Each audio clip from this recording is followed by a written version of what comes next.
I'm gonna recommend that we table this. I'm gonna recommend that we table this. Yeah, we have a lot to talk about.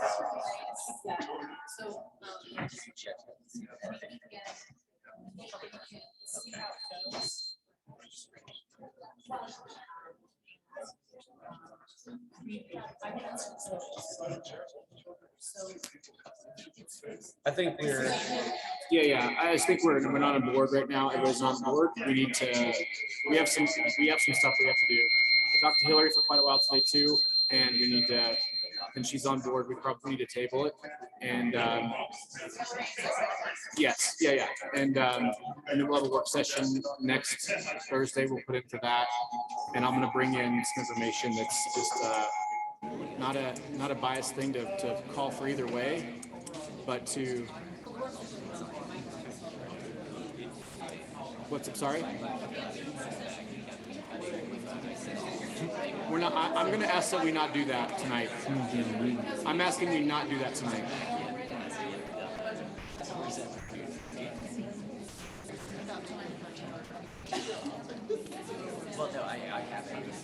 Yeah, we'll have to figure that out. But I'm asking to table this tonight because we cannot do a first reading. We are too out of.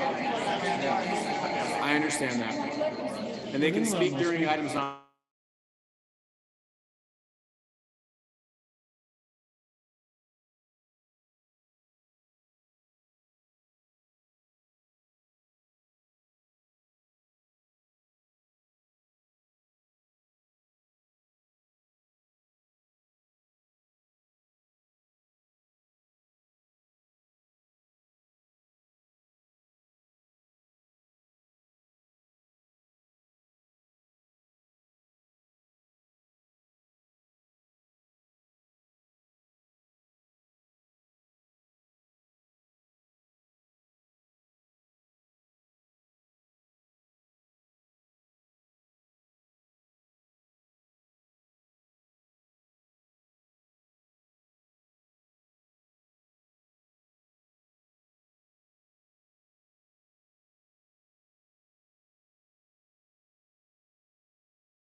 Recruiting aquatic center staff. He actually works the front desk and recruits from the patrons that are coming to use our facility. Because of his ability to build robust relationships with his staff, which are mostly teenagers, They love working at the Aquatic Center and now help us recruit staff. Brady also has introduced a couple new community events. One of them that's coming up here on October 29th, our pumpkin dive. And for those of you that don't know, pumpkins do float. So please join us on the 29th at the Aquatic Center for a pumpkin dive. He also introduced the Easter egg dive and the back to school bash, which are all very embraced by our community. He'll continue to be offering those. Brady also sincerely believes that the Aquatic Center is not just a pool, but a community partner. He continues to partner with our school district with our 3rd and 4th grade Learn to Swim programs, and then offering the accredited lifeguard certification class. And then most recently, his staff and Brady provided a deep water rescue training for the high school sports medicine class. Last week at the local Aero Lab homeschool program brought their robotic project to the pool to test its deep water capabilities. Brady works with community partnership, providing them the lowest cost for facility entries for their programs. And right now, currently, he's working with our senior coalition to bring back the senior event. So please join me in congratulating Brady Warner for his accomplishments in the field of aquatics, as well as and well-deserved Aquatic Professional of the Year award from the Colorado Parks and Recreation Association. Brady.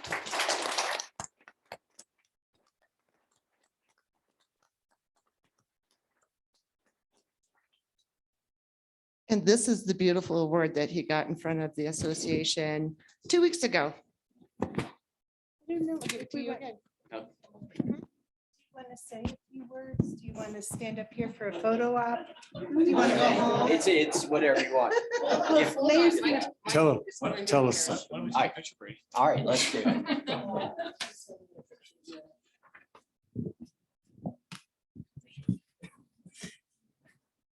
And here's the coveted mayor's pen.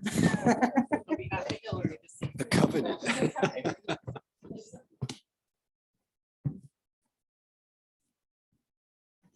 I think you should go in the picture too, Cindy. I think you should give us a speech, Brady. That's right. Let Cindy get in the picture.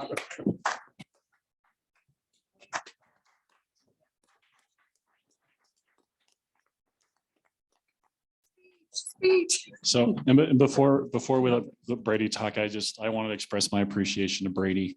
He's done a tremendous job in breathing new life and new ideas into the Aquatic Center and bring in all sorts of help and talent from the community, and that's tremendous. Brady taught me that Easter eggs also float and therefore hard boiled, I guess. We also did an Easter egg dive in April, and that was very cool. You've brought stability. I love your creativity and so many different things. I know you have more things up your sleeve. Brady probably would not say this about himself, but he's also a bit of a hero.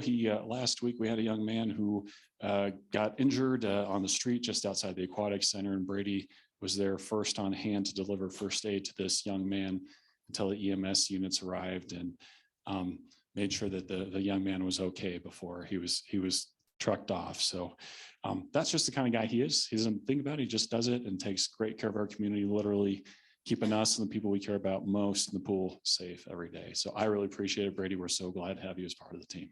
So, thank you.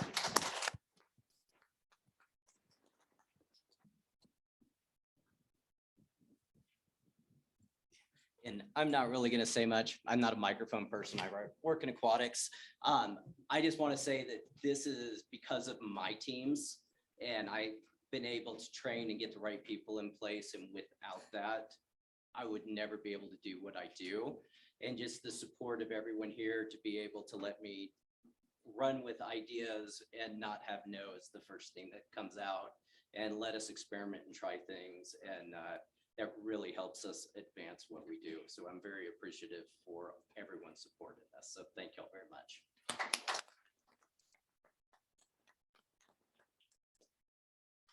Thank you, Brady. 3B is presentation of the city manager's budget message and budget for the 2023 year. We just had a work session from 5 to 7, probably 6:21 or something like that. But We had a good work session, very thorough overview between our finance director and city manager. And so Michael, if you could just brief the public. Sure. Yes. Thank you, Mayor Pro Tem. So we had the privilege of introducing the 2023 city manager's proposed budget at that work session. We are required by city charter to submit a budget to the council every year by October 15th, and we did that, releasing it on October 14th, last Friday. We also have posted an electronic version of that budget on the city's webpage. So if you want to learn more about it, please go there. As always, the budget is balanced in all funds. And just briefly for the next steps of the budget process, we presented the budget formally tonight. We'll have a workshop for the council to suggest any changes at the next meeting on November 3rd. And then we'll have hopefully initial posting of the budget ordinances on November 17th, with public hearing to follow on December 1st. Thank you, Michael. Council, anything else you'd like to add? All right, thank you. Item 4 on the agenda, additions, deletions, or corrections. Suzanne, do we have any? No, ma'am, thank you. Thank you. Number 5 is the consent. Hold on, calendar. I do though. So I'd like to make a motion to delete item 8A tonight because we are not ready to present that after hearing from the public and getting their emails. And we will need more time with that. So I'm making a motion to delete that for tonight and push it forward for approval of ordinance 1431 series 2022 on initial posting as written. Procedurally. Procedurally, I think we wait till we get to item A and we present that, and then the council has the opportunity to discuss that. Well, So- I'd like to weigh in on that to say that, at least according to our protocols, public comment is not permitted on initial postings. So if we remove this off the agenda, all of those folks who want to talk on this item, it then frees them up to do it under section 6, where they can talk about whatever they like about it. It frees us up, it makes it simple, and we don't have to be wrestling over something that's not ripe. Nina, would you like to weigh in on this, please?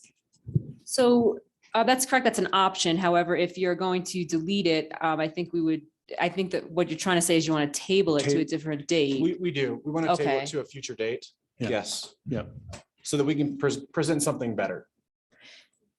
So, I mean, it's kind of saying the same thing, whether you go into this 8A and you have staff present and you have the public comment present, and then you table it, or if you make a motion to move 8A above 5A and table it. That's the way I would say. Those are the two options. If you do table it, you are correct that everyone speaking here can be public items, comment not on the agenda. So those are the few options. I did want to, I was asked by many of you to give a synopsis on your procedural options, and I had that prepared to do after Karen's staff memo. I could do that anytime, but I think Councilmember Ott, you're suggesting to move 8A up to before 5A, and then you would make the motion to table it. Is that correct? Yes. Council, is there a second on that motion? I'll Now, second actually, it. I'd like to make a comment first. I disagree that you're saying that we don't allow public comment on initial posting. As it said, since I can remember, going back to Mayor Levy, public comment may be heard. So we're not going outside of a procedure. We just don't normally have anybody that wants to speak at initial posting. So It is written. So- it's written in the agenda. It's always been posted that way. So we're not doing something we haven't done before. I had a comment that I wanted to share when we got to that It is item. actually. And I just wanted to tell the public that for this issue, which is item 8A on the agenda, we want to take every opportunity to hear from the public. And therefore, I had told the staff that we would take public comment this evening because of what Catherine just shared with us on the agenda. To make that exception for this issue, to take public comment, as so many people wanted to comment and the council to hear them. And so there may be people that are here this evening that would not be available at our next meeting. They would still be able to comment. And In item- so, under item as I 6. would, and if you'd let me finish, please, I would ask the council, because we don't have a second on the motion, that I've already We do seconded have a it. second on the motion. Thank you. sorry, We already I have a missed it. second. I'm sorry, Robert, I didn't hear you. So with that comment, that is the reason I wanted to share with the council that we said we would accept comment this evening. And the ordinance or the agenda does say that public comment may be heard, and we have heard it in the past on sensitive issues as well. So with that, Suzanne, would you? Can I call the just roll? clarify the motion? Your motion was to move 8A before 5A? If that's the procedure we have. 'Cause then you have follow, to make the yes. motion to table And then I again. would ask to table this. because That would be we're a not second ready to motion. present This what we have right now. The public doesn't like it. We don't like it. And we don't need to present that. So two motions. The first one is. Yes, Yeah, we do this motion first, which we just did. Hmm. And now we need the second, if that's approved. Well, it wasn't voted on yet though, That's but what I'm saying. yeah, If you it's got me. approved, then we would do the second. So Suzanne, do you have the clarity on the first Yes. motion? So It's just council, the- the motion that we're going to vote on right now is to move 8A up in front of 5A Correct. on the agenda. Okay, Case, No, Connors, No. Nakai, No, Neil, Yes, Ott, Yes. Zulawaga. Yes. We have a tie, so that fails. When it's a motion, that it's not for an ordinance, so when it's a tie, it fails. so I guess it just stays in its same place right now. So. all right, council, we're on 5A. Which is approval of the special meeting minutes from September 28th, 2022, and the city council meeting minutes from October 6th. Suzanne, I would need a motion and a second to approve both sets. oh, thank you. I'll make a motion to approve both sets of minutes. I'll second it. Go ahead, Robert. Thank you. Suzanne, roll call. Thank you. Connors, Yes. Nakai, Yes, Neil, Yes, Ott, Yes. Zulawaga, Yes. Case. Yes. Thank you. Motion carries unanimously. All right, we're on item 6, public comment on items not on the agenda. Suzanne, do we have anyone signed up for this? We do. First, we have Miss Deanne Betterman. Deanne?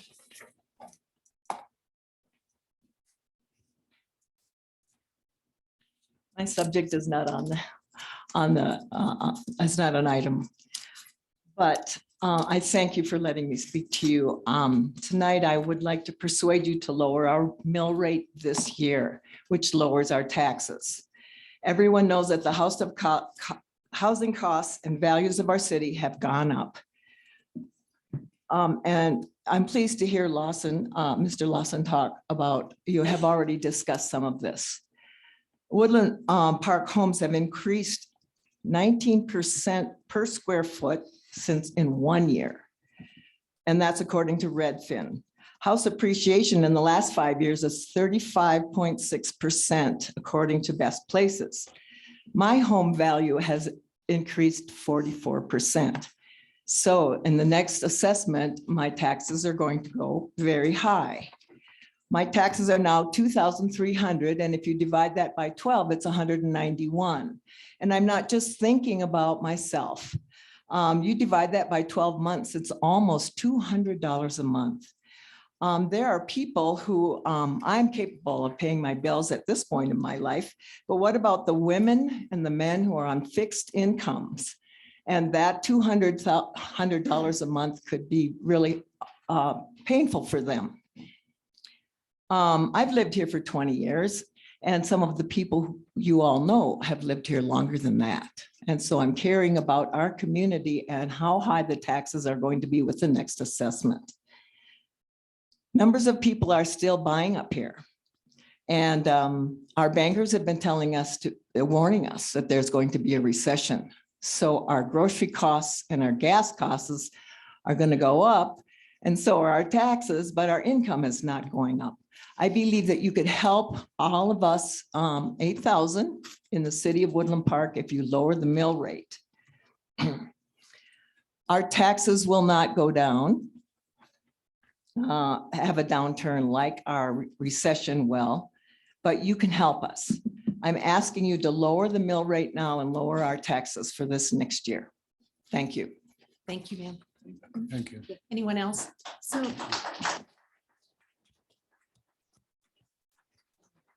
Mayor Pro Tem, I just need to say this out loud. I have had, let's see, I have 36 people that signed up online. Some of them, I'm not sure if they're clear on what they signed up for. Some say they have items not on the agenda and then an agenda item. So there were a few of those. And so I want to make sure that these individuals, if they have something that's not on the agenda, are able to speak. And the first one would be Angie Kane. She signed up for both. Okay, so we'll hold your comment for later. You'll be first. And then we have Arnie Sparnan signed up. You're not on the agenda. Okay, come on up. And then you also have. Yeah, I've got one on the STR topic, but Okay, this is just wanna this make is sure. on everybody's favorite topic, the budget. So, thank you for posting that online to get a chance to review it. So I'm Arnie Sparnans. I live at 2621 Vista Gun Court. So honorable mayor and city council, the document that's out there available for everybody right now. I'm concerned about any discussion in the 2023 budget process about STRs and potential impact on the budget. And this may adversely influence the city council and potentially a public referendum on decision of whether to allow those commercial lodging businesses to operate in zone residential neighborhoods. And specific in the budget, there is verbiage, there's a preface that was added, a section called "The word about short-term rentals." And to quote from this section, council's ultimate decision may substantially affect the budget. And I'd like to offer that it will not. So I recommend that we remove that section and all of the references to decisions on STRs from the budget before the city council's November 3rd budget workshop. Let the city council focus on making the correct STR decision without unduly interweaving it into the budget process or feeling concerns like substantially affect the budget. And so like for substantially affecting the budget, here's a pie chart. If you look, there's a tiny small sliver on the bottom of it, and that's the lodging tax expenditures for planned in the budget for 2023. And that's 1.57%, hardly substantial, I would say, in terms of the way we normally talk. The 2023 budgeted expenditures are based on funds being transferred from lodging tax revenues collected this year in 2022. That includes all the other lodging tax revenues from Microtel Inn, the Country Lodge, Eagle Fire Lodge, and others. And so, no city council actions will impact the funds for 2023 because the funds are based on taxes collected in 2022.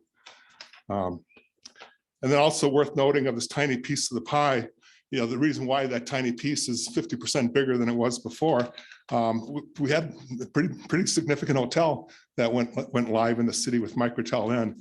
And so it's not clear how much of this this uptick in lodging tax collections, is attributed to Microtel versus revenue collection from STRs or other sources. And so if we look at the 5-year projections, that were also included in the budget there for lodging tax revenues, they're basically, for planning purposes, flat to 2022. And so hopefully, we'll see over the long term, we'll see some more hotels built in that time frame. In any case, lodging tax fund is healthy. There are already adequate reserves and plan to be much more in there. And any hiccups in timing could be well be endured. So bottom line, please remove the STR decision references from the proposed budget and let the city council do its work on how to address short-term rentals without undue influence, especially the terminology such as substantially affect the budget. Thank you. Thank you, Arnie. Thank you. And then the other person that I'm unsure about, they definitely want to talk on 8A, but they also said items not on the agenda is Mr. Dave Brown. Okay, thank you, sir. That's all. Anyone else in the audience who wants to address the council on items that are not on the agenda? All right, thank you. Item 7, unfinished business, we have none. Item 8A, we are there.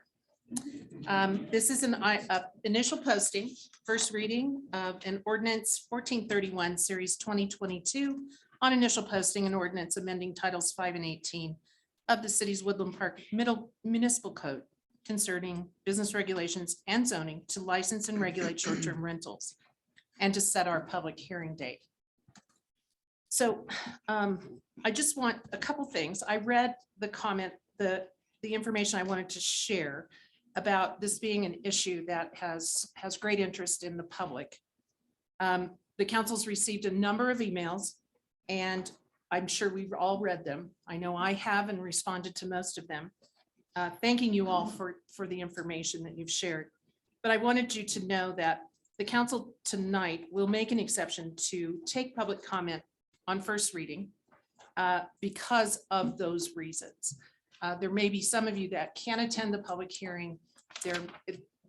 And I just think that it's important with this issue that we hear everything everyone in the community is willing to come forward and share with us. So with that,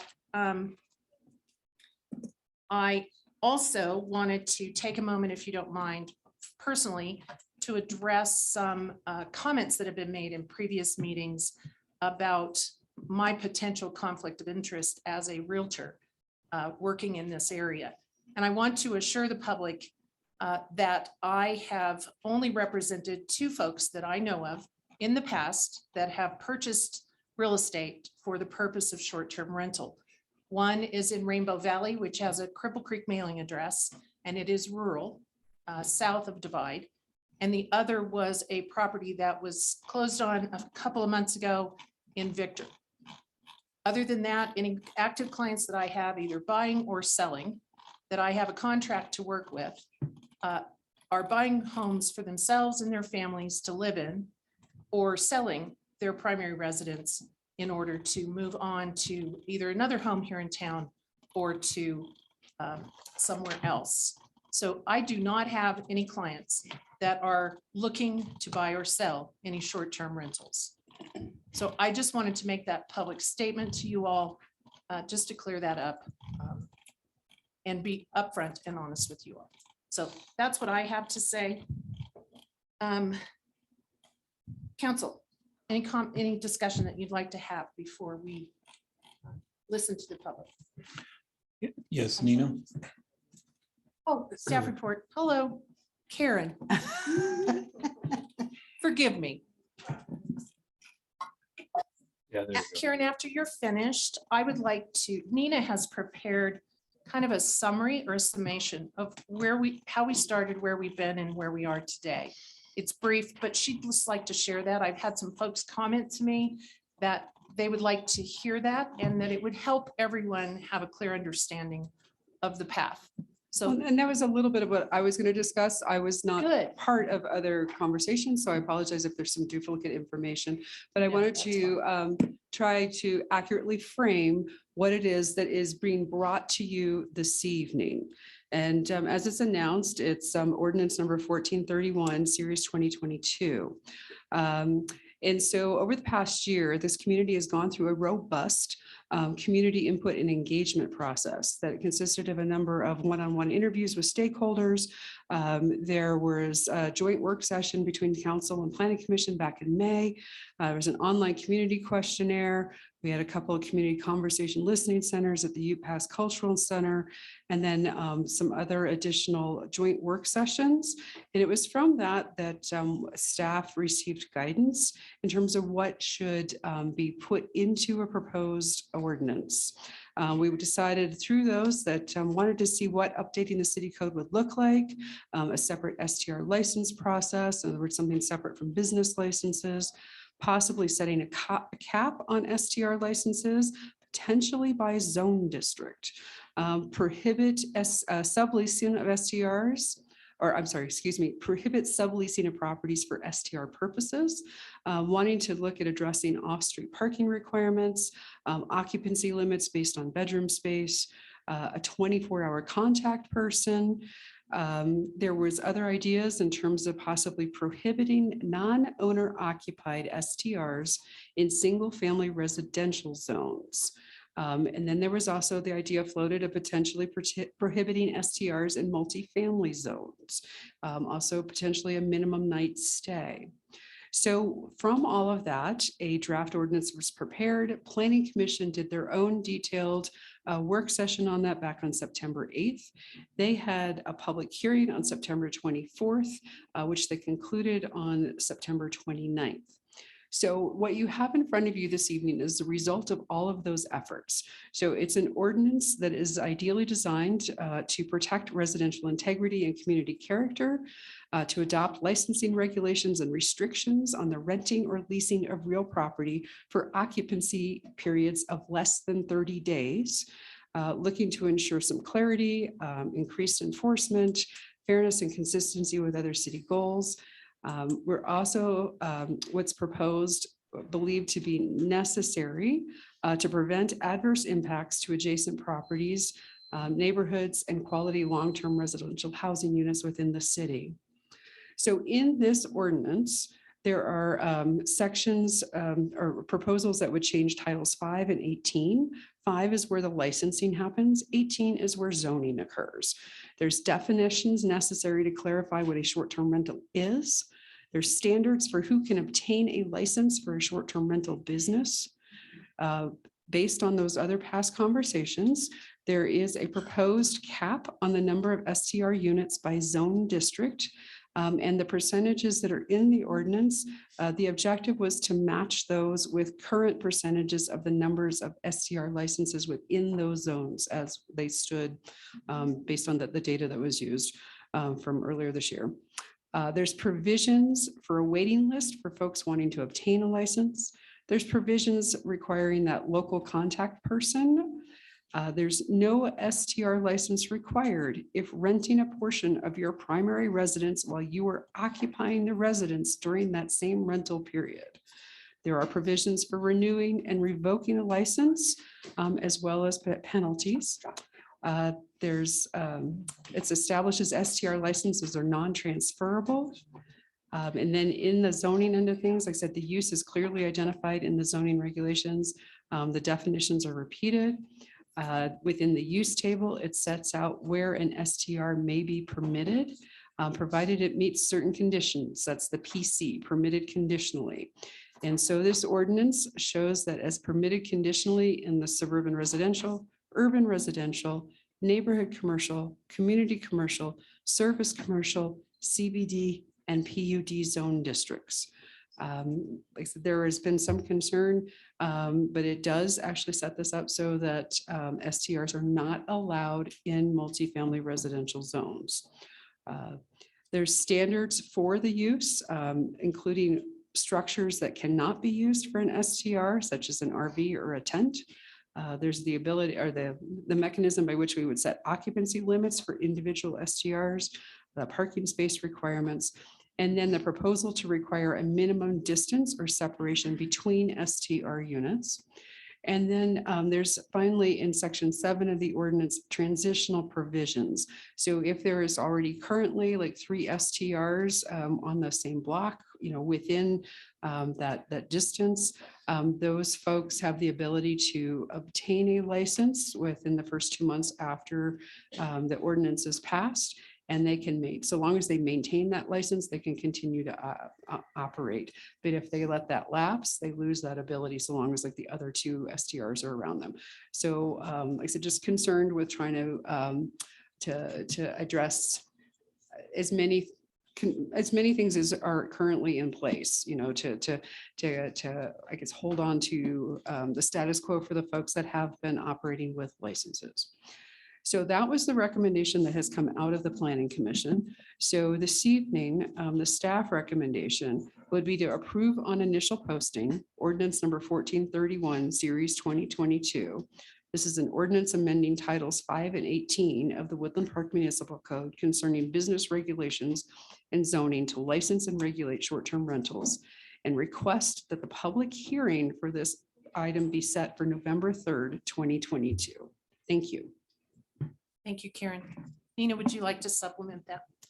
Yes, thank you, Karen, and thank you, Mayor Pro Tem. A few of you asked me to set the stage as well as lay out a synopsis of your procedural options regarding the short-term rental ordinance.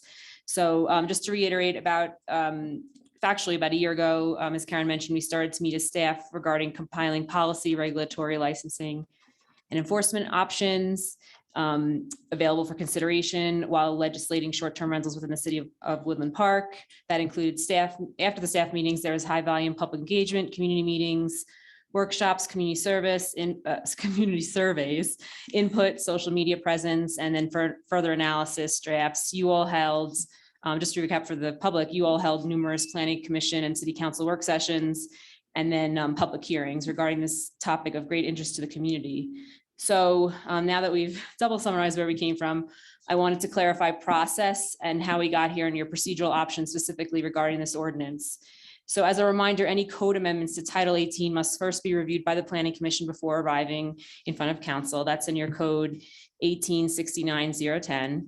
And then pursuant to code section 240-030, the Planning Commission held a public hearing on the draft short-term rental regulations. That was held over the course of numerous long evenings. I can attest to being present. They're long nights. They did a good job with public input, the analysis, and the expertise of the commission. Then they forwarded that to the city council, their findings and recommendations. So that's just a recap as to what is in front of you now procedurally. That is that recommended short-term rental ordinance. Your options are to consider, you approve, reject, or approve with amendments. So procedural options, you have at least 5 and then probably more. You can move to approve the ordinance recommended by Planning Commission on first reading, proceed to second reading and public hearing on November 3rd. You can move to approve the Planning Commission recommended ordinance on first reading with certain amendments and proceed to November 3rd. You can move to table the first reading to the next meeting, November 3rd. You can put, we call kill the bill, but just know that process would reset everything. Everything would be back to the drawing board. So I just want to make sure that would be if the process doesn't keep moving. So if you table it, you can keep the process moving so it's open. And then finally, I just want to make sure you guys keep an eye on the expiration of your current moratorium. Make sure to extend your moratorium if that ends up being necessary, if you do want further public engagement. And that's because of that gap in enforcement and equity that we spoke about last time when you extended the moratorium last time. Does anyone have questions procedurally? Council? I don't think so yet. Yeah. I reserve the right to ask questions. All right, council. So Discussion. I do have a question for you as we step into this part of it here. And that is tabling it from what in the process. There's one meeting that I think we didn't talk about, and that was our work session 2 weeks ago. And at that time, it was pretty clear upon council that we didn't like what was brought before us by the Planning Commission. And so we had instructed your staff to create us a alternative proposal.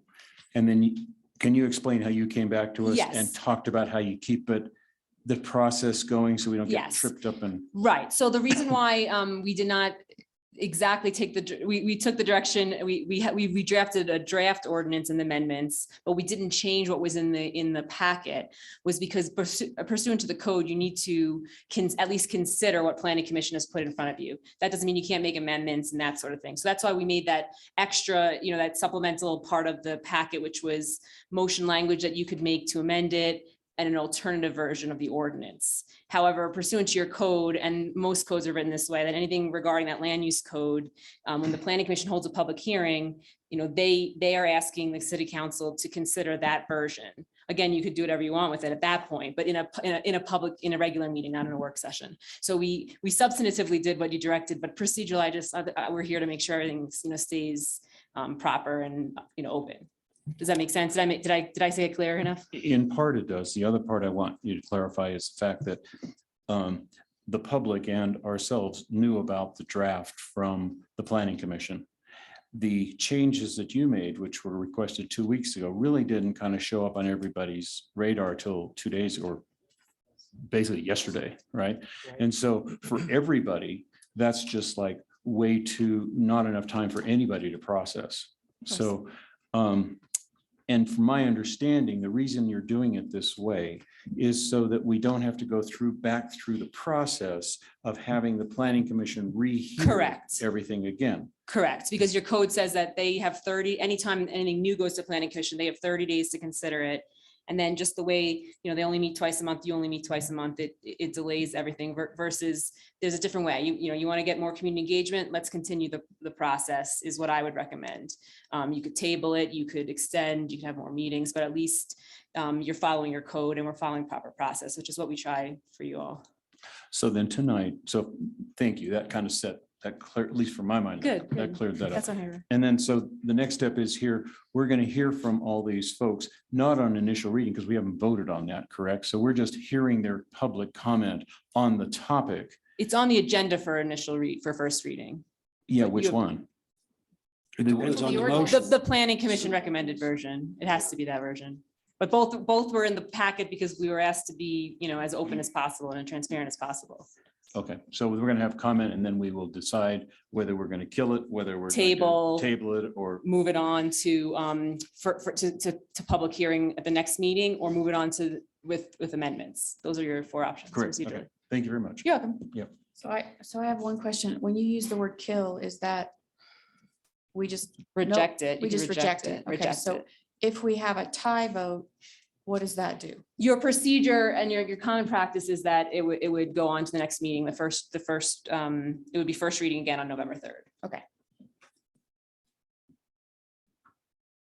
Council, anything else you'd like to talk about at this juncture? All right. Then I'm going to open the public hearing.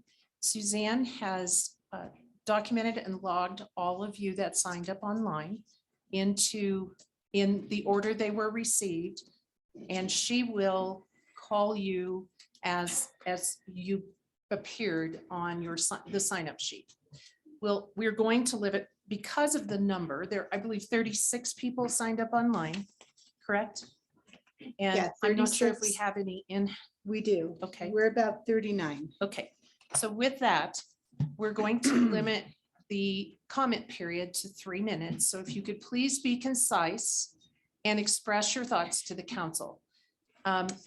And knowing that you also have the opportunity, we all have email addresses, we all have phone numbers, you also have the opportunity to reach each of us individually as well. And if you would be so kind that if you've heard someone speak to something that you were going to say, if you would just refer to that someone has mentioned this and I agree with that, and share new information with us, I think that will make it more efficient and give everybody an opportunity to speak. Does that sound fair to everyone? Thank you. All right, would you, excuse me, there's order, and you will be recognized when it's your turn. Thank you. Suzanne, would you call the first person? Sure, Mayor Pro Tem. And before we begin, I need Dave, I know you're not used to doing this meeting, but I need my screen to be up there so I can show the votes and not the votes, the timer. So the first person, and the other thing I do need to say is I'm not sure if these people are here or on Zoom. So if you're in the audience, please just come up when we call your name. If you're on Zoom, please raise your hand and Dave will promote you to a panelist so you can speak. So our first person to call up is Angie Kane.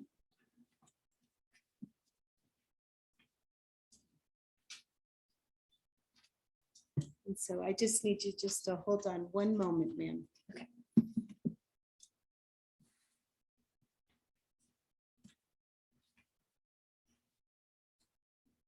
Thank you for your patience. Absolutely.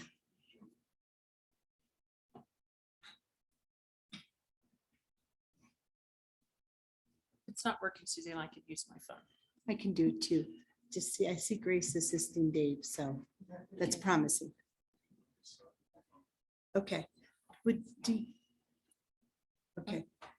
The city manager is going to keep time for now. You got it? Okay, Michael, thank you. Okay, so as I said, we have Miss Angie Kane and she's at the podium. Welcome. Thank you. Thank you for having me tonight. As she said, my name is Angie Kane, and I want to speak tonight that I am not in favor of the ban of the short-term rental units to be banned out of the residential zones.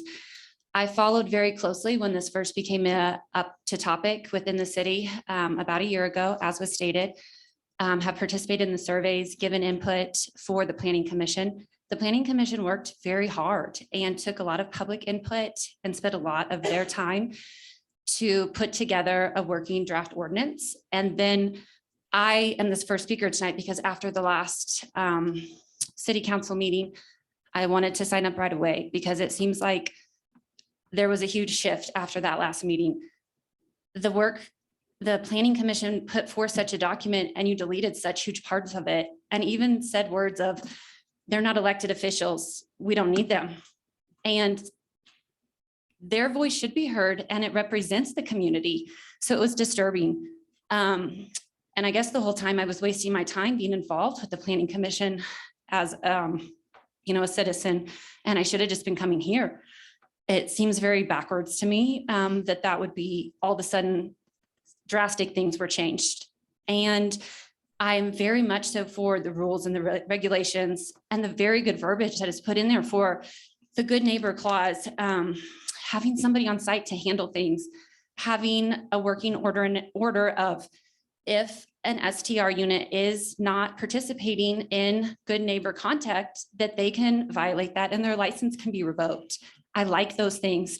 I worry about what will happen with the economy within Woodland Park without having the visitors that come and enjoy staying in homes and then walk into town and take advantage of the restaurants, the shops, the art galleries, all the things that people love about coming here, in addition to the adventure that they can explore. So again, my name is Angie Kane. I'm not in favor of eliminating and banning STRs in the residential zones. I am in favor of having rules and regulations to make sure that the STR units are good neighbors and everyone feels comfortable living next to them. Thank you. Thank you, Angie.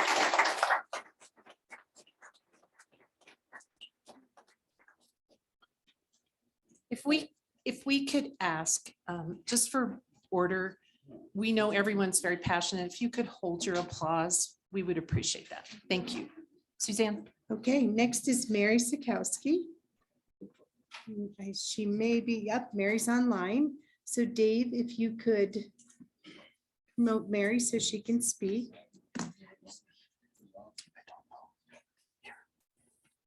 Just hang tight, Mary. There she is. Here we are. Can you hear me? We can hear you. Okay, thank you. Am I good to go? Excuse me, can you hear Mary? Thank you, Mary. Go ahead. Thank you for having me. My name is Mary Zakowski and I live in Woodland Park at 3330 Regent Drive. I'm here today to speak in favor of the residential short-term market and in opposition of this ordinance as it's being presented. Woodland Park began mostly as a weekend getaway community, and it remains as such for many people today. While it has shifted to be more of a suburban bedroom community, we have many tourists and a tourism industry that brings a huge amount of revenue to our city. The residential STR market has played a role for decades, providing lodging for guests and reliable real estate investments for owners. Many local tax-paying citizens have developed businesses to support the residential STR market in Woodland Park. They are an important and necessary component to our local economy to bring in revenue, not only from sales and lodging taxes, but in significant consumer spending within our city limits. I am not in favor of restricting or banning residential STRs. I am in favor of specific and attainable regulations to hold owners and guests to a high level of accountability to promote the healthy business while protecting local neighborhoods and their residents to their right of enjoyment in and around their home.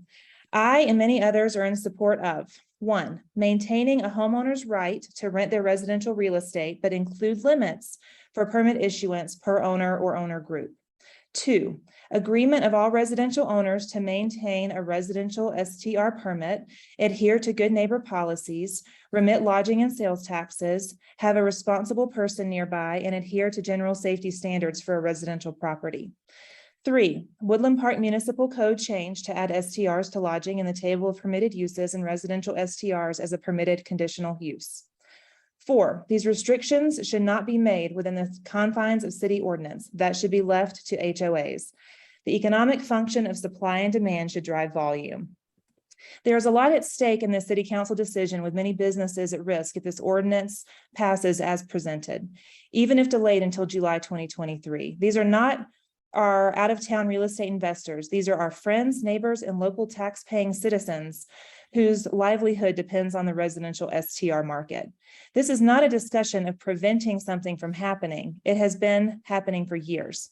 Families have built their entire careers on owning businesses to support residential STRs and hiring employees to grow. I've heard from many of these business owners, and the impact is devastating, with major, if not complete, losses from house cleaners, snow plowing contractors, maintenance services, local retailers, and property managers for their families and their employees. Does our city council really intend to invoke such harm on our local citizens by passing this ordinance, especially during a time of recession and economic uncertainty? It would be irresponsible to do so. Finally, there is a large, powerful organization that benefits greatly from this ordinance. It will open a lot more of 30-day plus housing options and alleviate the problems this organization has with housing their students. It's an undeniable win for this very powerful organization, and they have established a strong lobby within our local government. Thank you for your time. Thank you, Mary. Please, if you could please refrain. Suzanne, next. Yes, next we have Sarah Beth Ray. I don't know if you're in the audience or if you're on Zoom. If you're on Zoom, Sarah Beth, please raise your hand. Okay, we'll just give Sarah a minute and we'll move on to Lisa Page. Are you in the audience or? There she is.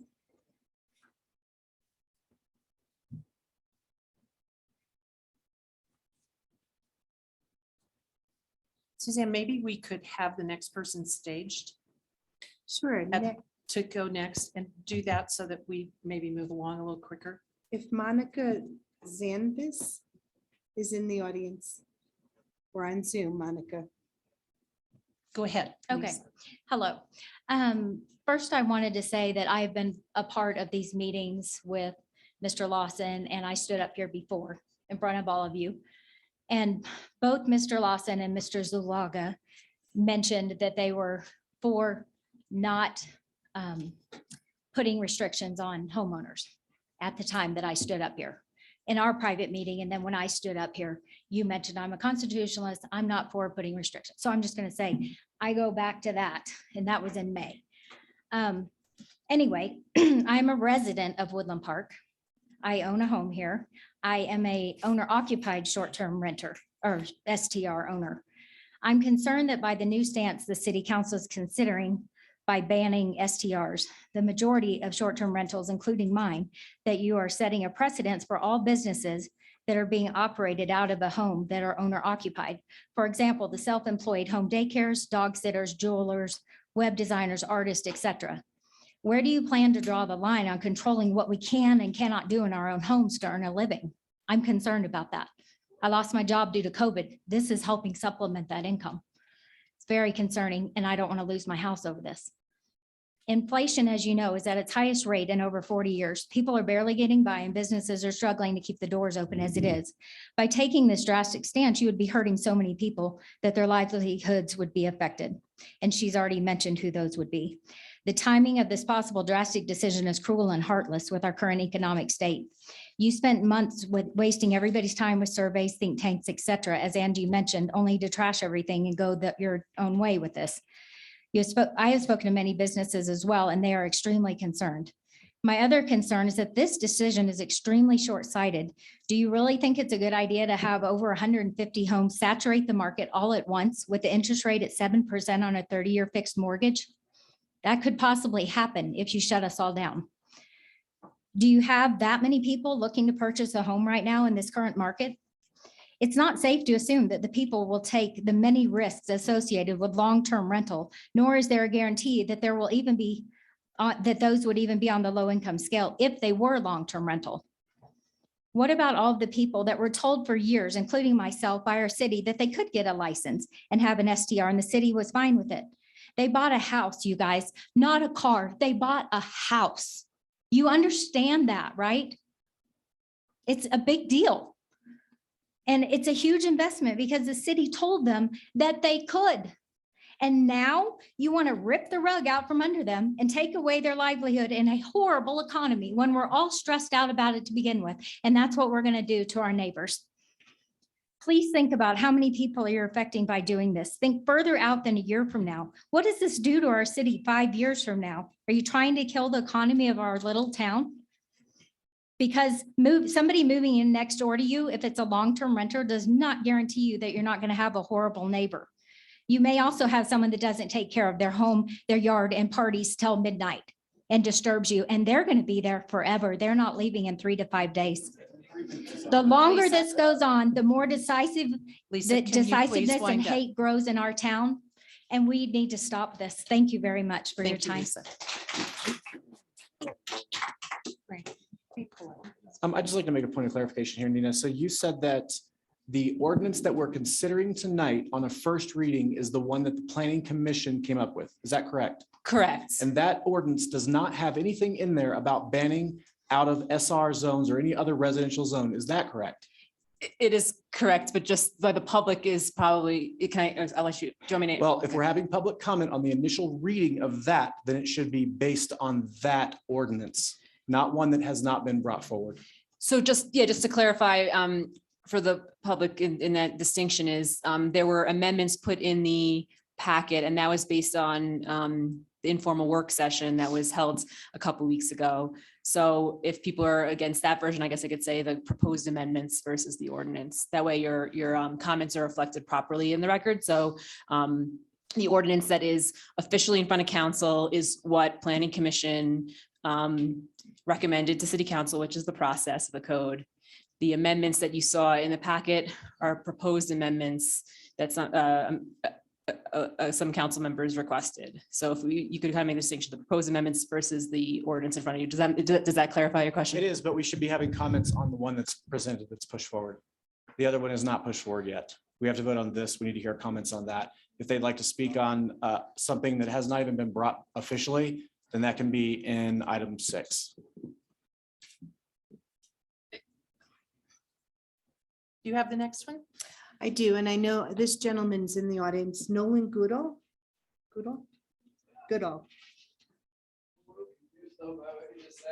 Should I speak at 6 or now? I think My concern is with the proposal. If it's about the proposed ordinance Well, I think or we may- about an ordinance that has Okay, not been just brought like forward yet, it should be I'm in sorry. 6. I'll come back at 6, I guess. Okay. Wait, time out. Time out. We've passed item 6. Please come forward. Well, then we've already passed that point. This then is for public confusing comment to on the items public. Not on the agenda. I would like to hear the comments that you have, please. Okay. Thank you. Thank you guys for allowing me to speak. My wife, Alina, and I are the owners of Trinity Total Care Cleaning Services, members of the Chamber of Commerce, homeowners, taxpayers, and work hard to be upstanding members of our community. Just like Mary Sikowski was discussing, our business is largely built around the short-term rental market space. And my concern was primarily with what I guess I'm not able to talk about, but I guess I would like to just sit here and emphasize the fact that my business, the people that we employ, the community of supporting vendors, contractors, handymen, tradesmen, tradespeople that we work with to support the STR marketplace have been absolutely crucial and are absolutely crucial to the economy. So I'm kind of pivoting here because I don't understand how to speak to that. I was here to talk about the amendments, but I just wanted to just reinforce the importance, of this market space for our business and for a lot of the people that we work with, and just speak to the detrimental economic impact I'm worried about having if we ban it from the residential marketplace. Thank you, sir. Yeah. So Mayor Pro Tem, just a point of clarification. I think we're confused. I think the public is confused about where this is all going. I really do. So I'm sorry. can you confer with the attorney and figure out what the right procedure Yeah, is? so 'Cause just- this is meant So to- typically that you don't have work sessions between public hearings, and that's why I advise not to have that, but you guys did, and you want to have more public engagement. But because of that, I would say the public's here to speak about what they saw, the amendments, you were trying to be, at the time, 4 of you said that you're gonna make that amendment. We're trying to be transparent. I think that it's fair to allow people to speak on the ordinance as presented and the proposed amendments, because we did put that in the packet for public transparency. Again, it changed our typical procedure, but I try to roll with the punches as to what you guys want, so. You had the We're public just not hearing. voting on that tonight. That's not what we're voting on. So to me, that is out of order to bring up something that has not been brought forward for initial reading yet. Which is It was why- out of order probably to have the work session, but you guys did. So now we're trying to do the best thing that we did. Right? I'm just trying to be on it. Like if I'm being totally procedurally, I'm not trying to, I'm not trying to, Could I have some, Well, Nina, I would just. I I'm would not go trying so to far- argue with you guys. I'm trying to explain the process. I'm trying to make the best. Councilmember Ott, that's what I'm trying to explain. You guys asked us to put those revisions in the packet and I did. If I could re-explain or maybe we can adjourn that we can speak. But you guys.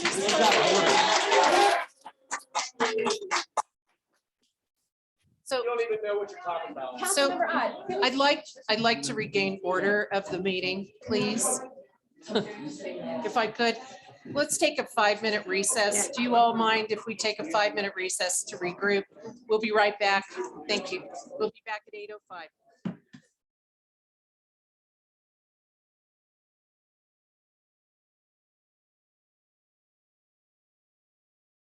City Attorney. It is, but it's not. There we go. Thank you. The city attorney would like to make a statement, if you would, please. Yes, thanks, Mayor and Council. I just want to clarify for the record. We try to do the best that we can procedurally. And I tried to explain that to Councilmember Ott that, hyper technically and procedurally, he is correct. However, once the Mayor Pro Tem in her discretion as presiding officer, for the purpose of community engagement, opened up people to discuss this topic on the agenda on first reading. I feel since it was on first read, in weighing those two things, and you all and the presiding officer, of course, could disagree, but when weighing those things, people are here to speak, to start limiting what they can speak and what they can't speak about, to be such hyper technical when we're already beyond our procedural technical procedures, and we're opening up because in the interest of community engagement, that was the best option. But I tried to explain that he is. So if that makes sense. If anyone has any questions, you could ask me, but we try to do the best we can with everything. Thank you. And I'd just like to point out that we do have 4 of 7 here. And so we do still have a quorum. We can continue public comment, council. And with all of you that are still here and online. So Suzanne, if you would please. call the next- Yes. Nina, now that you've clarified it, I would like to hear again from the gentleman who came up before so we can hear his complete thinking. Is that all right? That was on my list. My first question, if Good. Mr. Goodall has asked if he can start over. Please. What's his name again? Nolan No. Goodall. Goodall. Am I saying it correct? Goodall? Okay. And hopefully I thank you, got- everyone. for He your wants a patience. reset. And hopefully I got your first name correct, Norm. It's Nolan. Nolan, thank you. Yep. Yeah. I mean, I had a polished piece that I wanted to present, but I think that the most important thing for me is I have great concern about outright banning the operation of short-term rentals in the residential market space here in Woodland Park and the detrimental impact that would have for many, many people in the community. My business is not built solely around that, but largely is built around that short-term rental marketplace, both for cleaning, co-hosting, and then I collaborate and bring in all kinds of outside resources, tradesmen, subcontractors, all the different pieces and people that are involved in trying to keep these properties running at a high level. One of the things that stuck out to me with the amendments that was of great importance is that we do need to have guidelines and regulations and things that eliminate some of the absentee property owner issues that come from not having an on-site dedicated person able to respond to an issue if a neighbor complains. And a lot of the different aspects and problems that come as a result of that. I think that, for the properties that we're involved with co-hosting, we make it a priority to be available to the neighbors and to be in a position of accountability if anything does go wrong, and to respond in a capacity that elevates neighbors' rights in a way that are critical, because if the surrounding neighbors aren't happy with the operation of that short-term rental property, it cannot function. It will not continue on. And so we work very, very hard to make sure that that's our priority and implement our own, policies and guidelines to maintain that at a high level. And I think that that's something that the city council can build and do and strengthen. And it's important that we do, because I think that this is a tremendously important marketplace for us. I think what Mary Sikowski had talked about, and the other lady that just talked with respect to all the businesses that would be impacted, it just doesn't make sense to me to limit that right now in the capacity that looks like the proposed amendments we're proposing be done. And so I was even thinking we could take it a step further and look at even like licensing processes for those dedicated on-site representatives, things that take it a step further and make more specific guidelines for what goes along with your accountability to respond to guest, or, neighbor complaints, disruptive guest behavior and that type of thing. So definitely would encourage the city council to pursue that far more aggressively and develop a program that will allow this business sector to continue to exist. If it grows, great, and that can be done in collaboration with the best interests of the neighborhood, but not to outright eliminate it. That was my. Thank you. Yep. Next. Okay, it is, let's see, next up, Mayor, we have Arnie Sparnans. Arnie, please.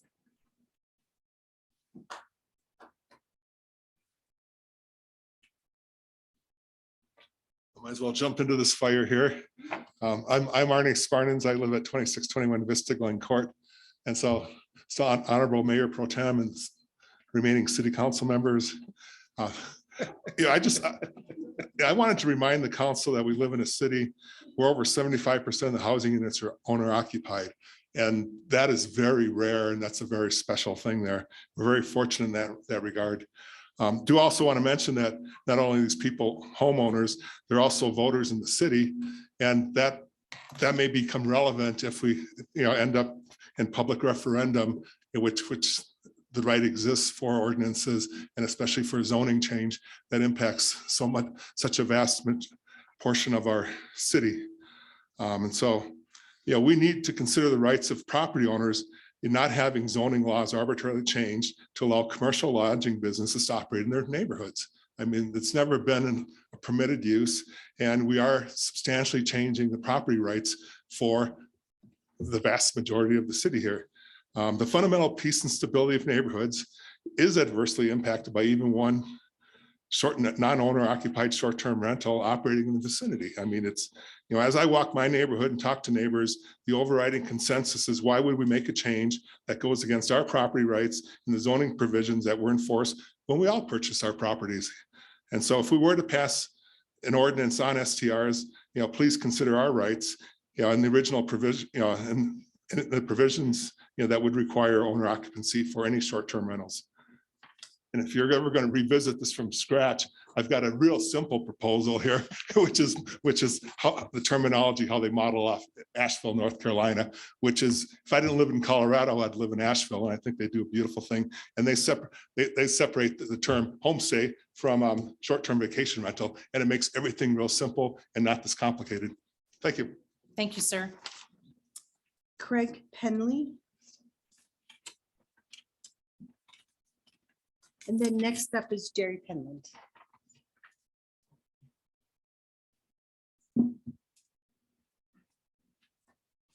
Hello, good evening, everybody. Mayor, council, fellow citizens. First and foremost, Nolan, my buddy, thank you, buddy.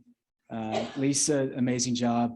I'm really happy to see some of our community members actually stepping up and. Mayor Pro Tem, excuse me, Mayor. Yes. Can you state your name and your Craig Penley. where you live? Yes, I live on 1260 Ponderosa Way. Penland, did you say? Penley, that is Penley. Penley. Thank you, Craig. Yeah, you're Continue. welcome. To start, I wrote this out, try to keep it as quick as possible. So I am STR permit holder. I also own an STR company. I'm speaking tonight because I would like to oppose the proposed amendment, but temporary provisional license and request consideration to grandfather in all current STR license holders. And just like Angie and Mary and Nolan said, am not against regulation. It's good for us. And like Nolan said, we have to be pristine. If we are not pristine, we do not have a business, period. However, I would like to highlight how the specific change would put a face on who it's affecting. It's affecting me. It's affecting these individuals in the audience tonight, and many, many more that can be here. So from a personal perspective, I've held an STR permit to rent out my basement for several years. I have followed every rule, paid every tax, and I've never had any issues operating my STR with the town or any of my neighbors.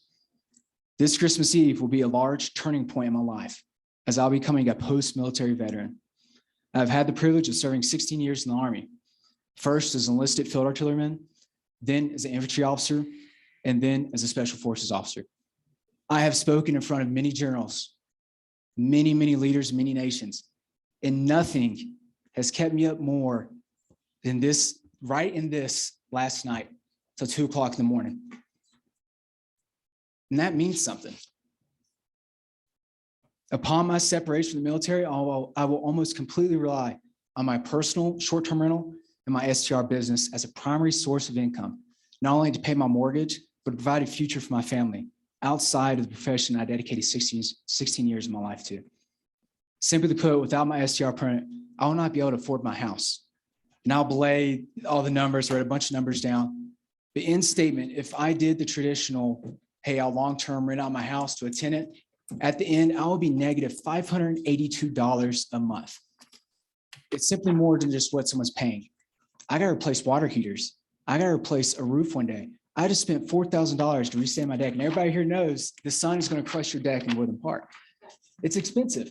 Next year, I'm spending twice that much to restain and reseal the siding of my house. And that's where these numbers come from. It's not as simply as what you can look on the internet. It's really what's happening in people's lives. But even though all this has significant personal effect on me, it also has a huge professional effect. Within the last 3 years, I have learned a lot by operating my own STR, working with friends like Nolan and many other people in the crowd here. And I've transformed that knowledge into a business model, which has become a mechanism for me to help others and employ many, most of which are Woodland Park residents.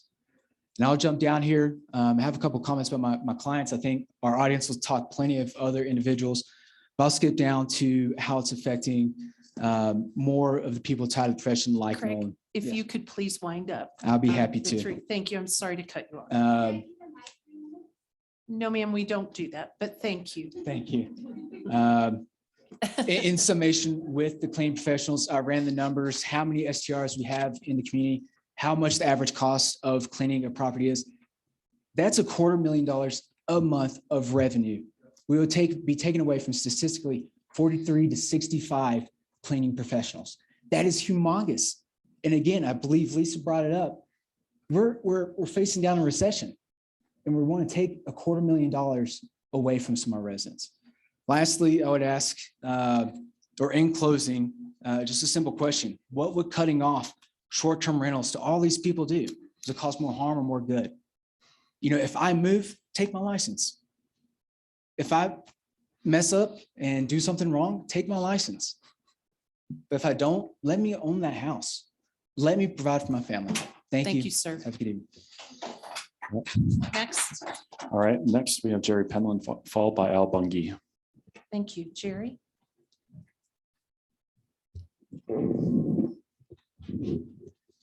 My name is Jerry Penland. I live on Masters Drive. My comments pertain to the amendment that was passed by a 43 vote, majority vote in the last council meeting, and I thought that was the one we were going to be discussing tonight. This started in August of 21. For me, I found out there were over 100 operating in our city in violation of our zoning laws at that time, our current zoning laws. I asked the planning commissioners to do 4 things: take ownership of our STR invasion and control it. Put a 1-year moratorium in place to stop it. Develop an STR control ordinance. Have an ordinance in place by 1 January 2022. Over the next 14 months, I became more and more involved with the city public input meetings, with working sessions between the planning commissioners and city council members, provided input as citizens and STR owners, discussed this at planning commission and city council meetings. This ordinance with the amendments did not occur overnight.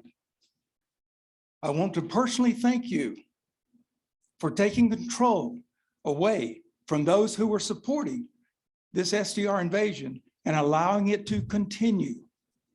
Collectively, we spent thousands of hours to come up with this new amended ordinance that provides strong support for us Woodland Park citizens, while at the same time allowing STR in parts of our city where it makes sense and allows homeowner occupied STRs throughout our city. If you're a homeowner occupied STR, you are not impacted by this amended ordinance.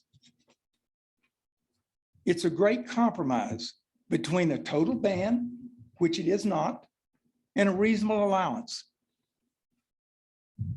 We engineers go through school dealing with thousands of problems, having a right and a wrong answer. In this case, supporting us citizens is the right answer for Woodland Park. And yes, if you look at the list of licensed STRs and the pending list, you will see that most of the people and the companies on those lists are not from Woodland Park. As for property rights, why are the property rights of STR investors more important than our property rights? Supporting this STR business invasion into every single one of our residential areas is government overreach and clearly a violation of our property rights. The question I put on the table is why? Why would anybody in our city leadership support an STR invasion that is destroying the character of the city I retired in? This proposed ordinance with the amendments is a really good ordinance that I support without any further changes needed. What I saw many of you do was to actively listen, then by majority vote last week, pass this ordinance on for action. At least that's what I thought you did. This ordinance fulfills one of your most important duties. It's actually your sworn oath to us for Municipal Code Title 18, zoning section 183310, character of neighborhood. Jerry, if you could please wind up. I'm winding up. Thank you. Thank you. Uses shall not is not a maybe, involve any activity not in character with the majority of the uses in the neighborhood. The character of the neighborhood will be maintained. That's your duty. That's your responsibility. That's your oath to us. If you stay strong in supporting us, if this ordinance voted on and approved in 2 weeks with the amendments will change without change, you will have fulfilled your pledge to us and deserve our future support. Thank you. Thank you, sir. Next, Michael. So Al Bungie, followed by Andrew Smith. Hello, Al. Hey, thank you for hearing me today. My name is Al Bungie. I live at 1474 Masters Drive here in Woodland Park. Been here about 15 years. I timed it out before I came and I had 12 minutes. So I'm going to do my best to whittle this down to 3. I'm only going to talk about 2 things on my list that I don't think have been talked about yet. Number one is that I think I've heard residents have concern about is long-term rentals versus short-term rentals. I have both of those. So I think I have a unique experience to talk to people about that. I have 2 long-term rentals or had. I've sold one last year and the other one is for sale right now.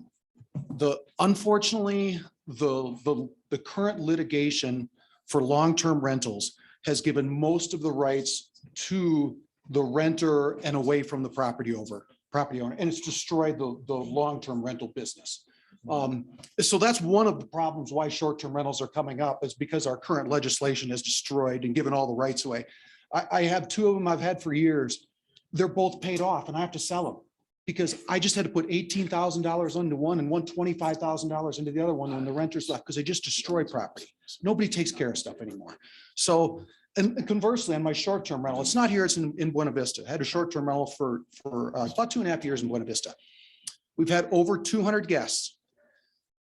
In those 200 guests in 2.5 years, the only damage I've had is one rug where their dog chewed the corner of it. Those guests called me that day and paid me the very next day for that one rug. It is a completely different clientele. And why you don't have to, there's so much less to worry about between a short-term rental and a long-term rental is because when you get a long-term rental, you have no idea who you're renting to. You don't know what their track record is. You don't know anything. Short-term rental is like Amazon. I don't buy anything off Amazon unless I know it's coming from somebody who's a 4.5 star or higher. It's the exact same on short-term rentals. I don't, and my wife and I, we don't rent to anybody unless you're 4.5 or higher. And that's why we never have any issues. We've never had a partier. We've never had anything destroyed. We've never had any cops called, because in Colorado, people don't, this isn't Miami Beach. This isn't Las Vegas. People don't come to Colorado, especially Woodland Park that shuts down at 9 p.m. at night to party. They come here to hike, to fish. Our number one renter is people who bring their dogs. Our last renter who just left this weekend, the reason they rented our property was because of their dog's birthday. They live in Denver. They have to walk their dog on a leash all the time. They get to come up here and their dog gets to run free in the forest and chase chipmunks. It's why people come here. It's not partying. So please, people who have that fear, yes, it may happen, but it is so remote. So second thing is hotels versus short-term rentals. And I'll be very quick. Better because your time's up. I'll do this in 30 seconds. Completely different experience. If you've ever stayed in both, I've traveled exclusively almost full-time for 25 years. I have millions of points on Marriott. I can stay probably 6 months free at Marriott properties. When my wife and I go on vacations, we stay at short-term rentals and I pay for it because I don't want to live next to somebody. I don't want somebody on either wall. I don't want kids running down the hallway when it's night. I want a nice TV. I want a nice couch. I want my family to sit around a nice dining room table and play board games. I don't want to have to go out to eat every stinking meal. I want to cook some meals at home. Completely different experience. Hotels, short-term rentals, apples and oranges, two completely different guests. We've got to be able to serve both of those. Thank you. Thank you, sir. Next. Okay, Andrew Smith is online and he's ready to talk. And then up next is just, all I have on the sheet is David, but his email is Team Slivka. So if he's around, he's up next, but we'll start with Andrew. Thank you. Hello, are you able to hear me all right? Yes, sir. Thank you for taking the time to allow me to speak tonight. My name is Andrew Smith. My address is 800 West US Highway 24 and it's in the city. And I originally moved to Woodland Park back in 2013. Like most of you or many of you, I was a disabled combat vet and I moved to Woodland Park because it had, beautiful mountains, small town feel. And I started in a townhome and had a business. I brought to Teller County and things went well. I eventually long-term my townhome to a teacher in town and she's lived there since 2017. And I bought a nice home in town, a much bigger home. And I attended one of your first meetings over the summer. And we were told by the city members there that Woodland Park didn't plan to take a heavy-handed approach with STRs. So based off of that, I went and bought a third home in Monument, and I decided I would go ahead and STR my home in Woodland Park and then spend time back and forth closer to my family over here in the Monument area. And I can tell you it hasn't been a great fruitful reward STR in Woodland Park right now because of the way the economy is going. I think my home has been on the market for 2 months there and my gross rent has been about $1,600. And it's a really nice home. It would have easily rented for well over $3,000 a month and I would have had it booked immediately. It's updated, has a nice hot tub. It's an 1.5 acres, has no neighbors in sight, great view. And if you just leave the STRs alone, naturally, the economy is going to sort things out. People are already slowing down right now and booking STRs. There's no reason to put an axe on all of them and ban them in residential areas. I mean, I have no neighbors that are going to complain about it. And, it just makes zero sense to just flat out ban it in all residential areas since the earliest times people have been, renting rooms out to people on the road traveling. This isn't some type of a new invasion of STRs. It just happened. And that's all I have to say. Thank you. Thank you, sir. Thank you. Next. Is Mr. Davids at Team Slivka? Okay, I don't see him. I'm putting him to the side for now. Next is Craig Kalian. And who's on deck, Suzanne? Rachel Burns. Thank you. Craig who? Kalian. Am I saying that correct, sir? Callian. Kalian. Don't So- ask a New Yorker how to say things. So my name is Craig Callion. I'm actually here representing a handful of our homeowners who we oversee their home. They could not make it tonight, so I'm speaking on their behalf. They are residents of Woodland Park. So I did some digging and got some stats and pulled some information from the Woodland Park market analysis and opportunity assessment. So this is verbiage from that. Past planning efforts support attracting visitors to Woodland Park. The 2010 Comprehensive Plan and 2014 Woodland Park Community Assessment both support further development of tourism in Woodland Park. Expand tourism and visitor expenditures, import dollars, export experience. Increase quality of events, not quantity. Consider each event and on how to incorporate image building as well as retail benefits. Objectives should be defined for the events, build partnerships and strategic events, expand efforts at tapping into heritage tourism Woodland Park to draw people from the Front Range. Tourism earns income in our community here by bringing people from other areas to spend money in the economy in Woodland Park. Tourists who spend the night or the day in Woodland Park will spend money on food, lodging, and retail. The risk of the amendments are to make Woodland Park a drive-through and not a drive-to community.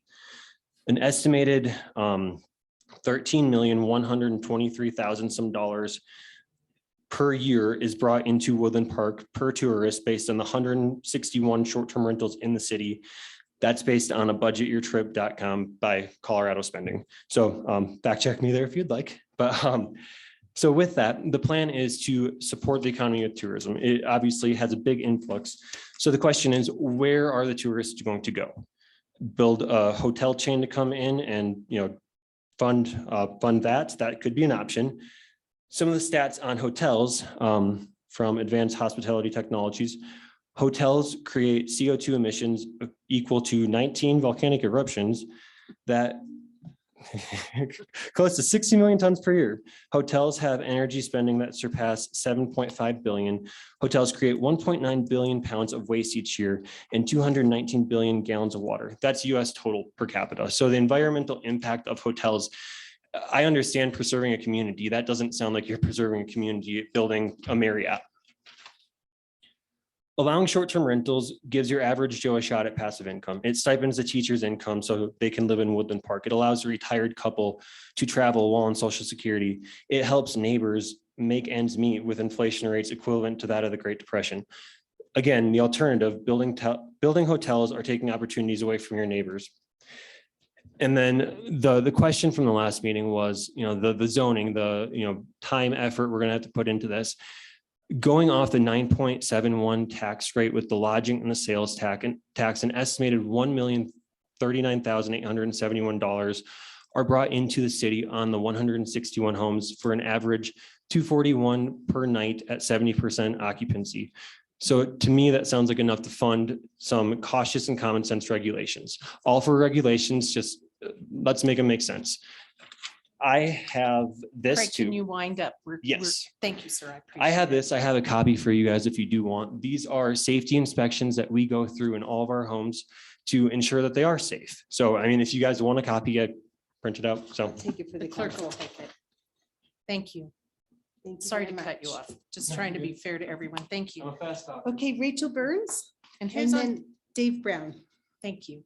Rachel Burns, are you up? Rachel has her hand up on Zoom, Dave. Can you hear me? Yes, if you could get a little closer. and speak Yes, up just please, a bit. little louder for us that are a little hard of hearing.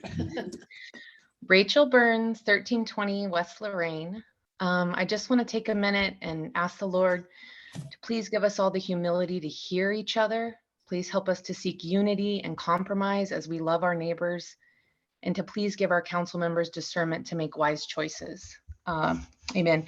So our family moved to Woodland Park in 2017. We love the mountains. We love the community. We love our home. We had some unexpected changes with my husband's job and his grandmother's health that have taken us out of state for the time being. But renting our home short term has allowed us not only to keep the home that we love and have completely remodeled, but we're still able to visit regularly, enjoying our property and creating traditions with our children. And as many others have said, I completely understand the need for regulation and accountability and just general neighborliness. But to strip our family traditions, our personal property rights, our ability to prosper economically and responsibly, it is gross government overreach. It's unnecessary. It's excessive. I would just urge the council to stick with the community engagement report recommendations that were compromise focused. I really agree with what Angie said, her original comments regarding the important work of the commission. And please realize the impact not only on homeowners and their neighbors and the lodging tax, but also sales tax, tourism, service industry. Our friends, which I'm glad we've heard from some, our friends that manage, clean, landscape, etc., they built their livelihoods in this area.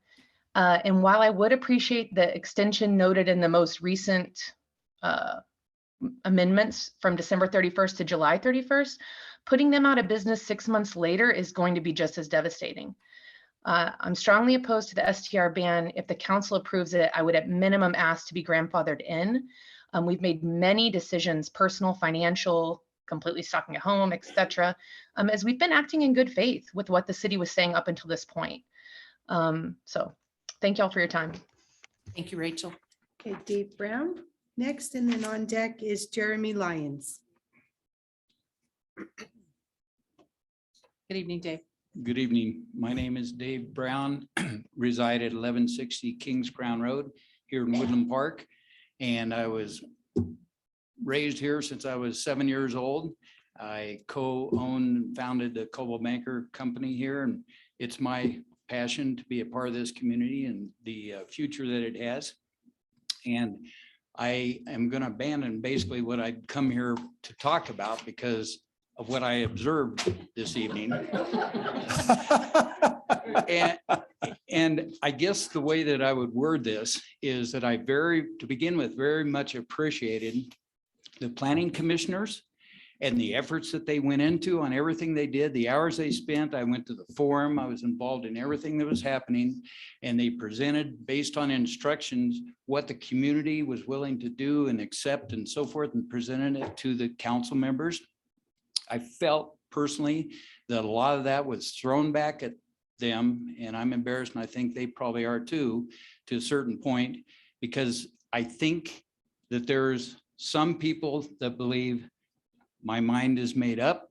Don't confuse me with the facts. I think that happened this evening, and I very much appreciate the 4 council members that are saying, we want to hear from the public. We appreciate the public.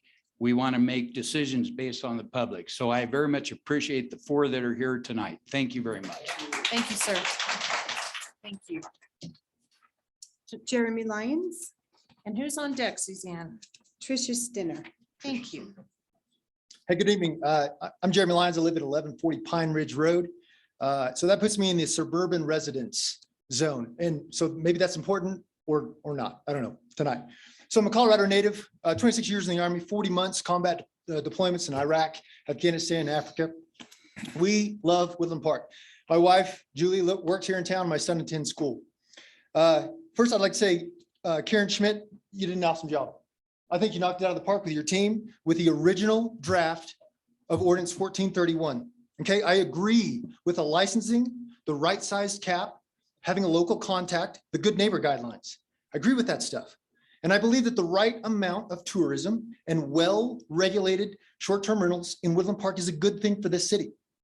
I'm asking you not to throw the baby out with the bathwater. Okay, I think that the common trend that I see, the common gripe, the true problem is the violation of ordinances. No one likes the very few bad apple short-term rental owners that allow the parties, the fires during bans, the parkings, the trash, but there are all explicit city ordinances addressing those problems. I think the real question that we need to ask ourselves is how do we enforce those ordinances? Okay, so here's my recommendation. Create a Woodland Park ordinance violation hotline or something of the sort, where anyone can call, text, email, picture of the violation and report it, and then issue a fine to those tenants that are the true nuisance. Okay, and then maybe find the landlord and create a file on repeat offending landlords. Like there's just a few bad apples that are causing the real problem here. Okay, so I would ask City Council, having recently reviewed the 2023 budget, what is the current revenue stream for short-term rental taxes here in Woodland Park? You don't have to give me a number because I've got a pretty good guess, and it's a lot. Okay, so then my question would be to City Council would be, what is our plan to replace that revenue stream if we shut down all the STRs in this town? Okay, I'll also add that the Woodland Park short-term rental tax is more than Breckenridge. World-renowned ski resort. It's not by much, but it's more than Summit County. Okay, I understand just watching the last meeting that many of you have stayed in short-term rentals yourself, right? Why? Because it's fun.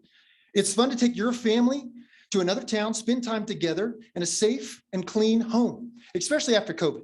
And we, here in Woodland Park, we want those same hardworking, good Americans to come to our town, eat in our restaurants, spend a lot of money in our shops. Okay, the caliber of tourists that you want in Woodland Park, stay in Airbnbs. Okay, hotels are fine, but they serve a different client for a different purpose. Okay, there's a certain cap. I'm gonna skip ahead. I heard the alarm. Oh, good. Thank you. I don't have to. Okay. Thank you. Here's probably the most important and final thing that I want to say. I want to talk about 3 cases that I've found across the country right now in the appellate courts. Okay, these are the federal appeals courts and what they're doing right now.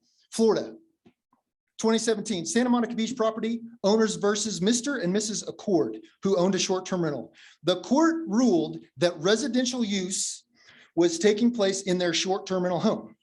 Short-term rental, residential use, eating, sleeping, playing board games, holding grandbabies. That is a residential activity. The court ruled that it was not commercial. It was not a business. Moreover, short-term rentals cannot be considered hotels because again, hotel activity is defined as 1 night, maybe 2, owned by a large corporation and has a drastic difference in how a family uses a short-term rental.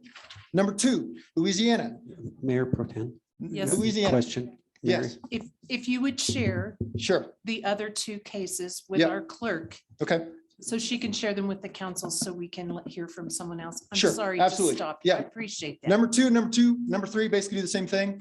They say that the city's ordinances are overturned, and it's unconstitutional. Thank you, sir. Hey, Jeremy. Go Army, beat Navy. Hey, Rangers lead the way. Rangers do lead the way. Hooah. Who's next? Okay. We're halfway through Miss almost. Stinners, Miss Stinners next, Patricia Stinner. and then Patricia, thank you. Nicole. I'm not going to speak. I've heard a lot tonight and I think I would be repeating, so thank you. Okay, thank you. Thank you, Patricia. Then we have Nicole Hansen. And on deck, we have Todd Zeller. Would you repeat your name for me? Nicole Hansen. Nicole Hansen. Nicole, thank you. And you live in Woodland Park? I do not. I mismarked my submission. okay. I didn't do that on purpose. I That's apologize. okay. Thank you. I actually, my primary residence is in Indian Hills, Colorado, so over near Evergreen. Very similar type of situation to Woodland Park, as we are a little community just outside of, say, Denver, just like Woodland Park is a great community outside of Colorado Springs. And my husband and I, we just fell in love with Woodland Park. The only way we could live here or own in Woodland Park is for a second home and come and enjoy, is to do a short-term rental.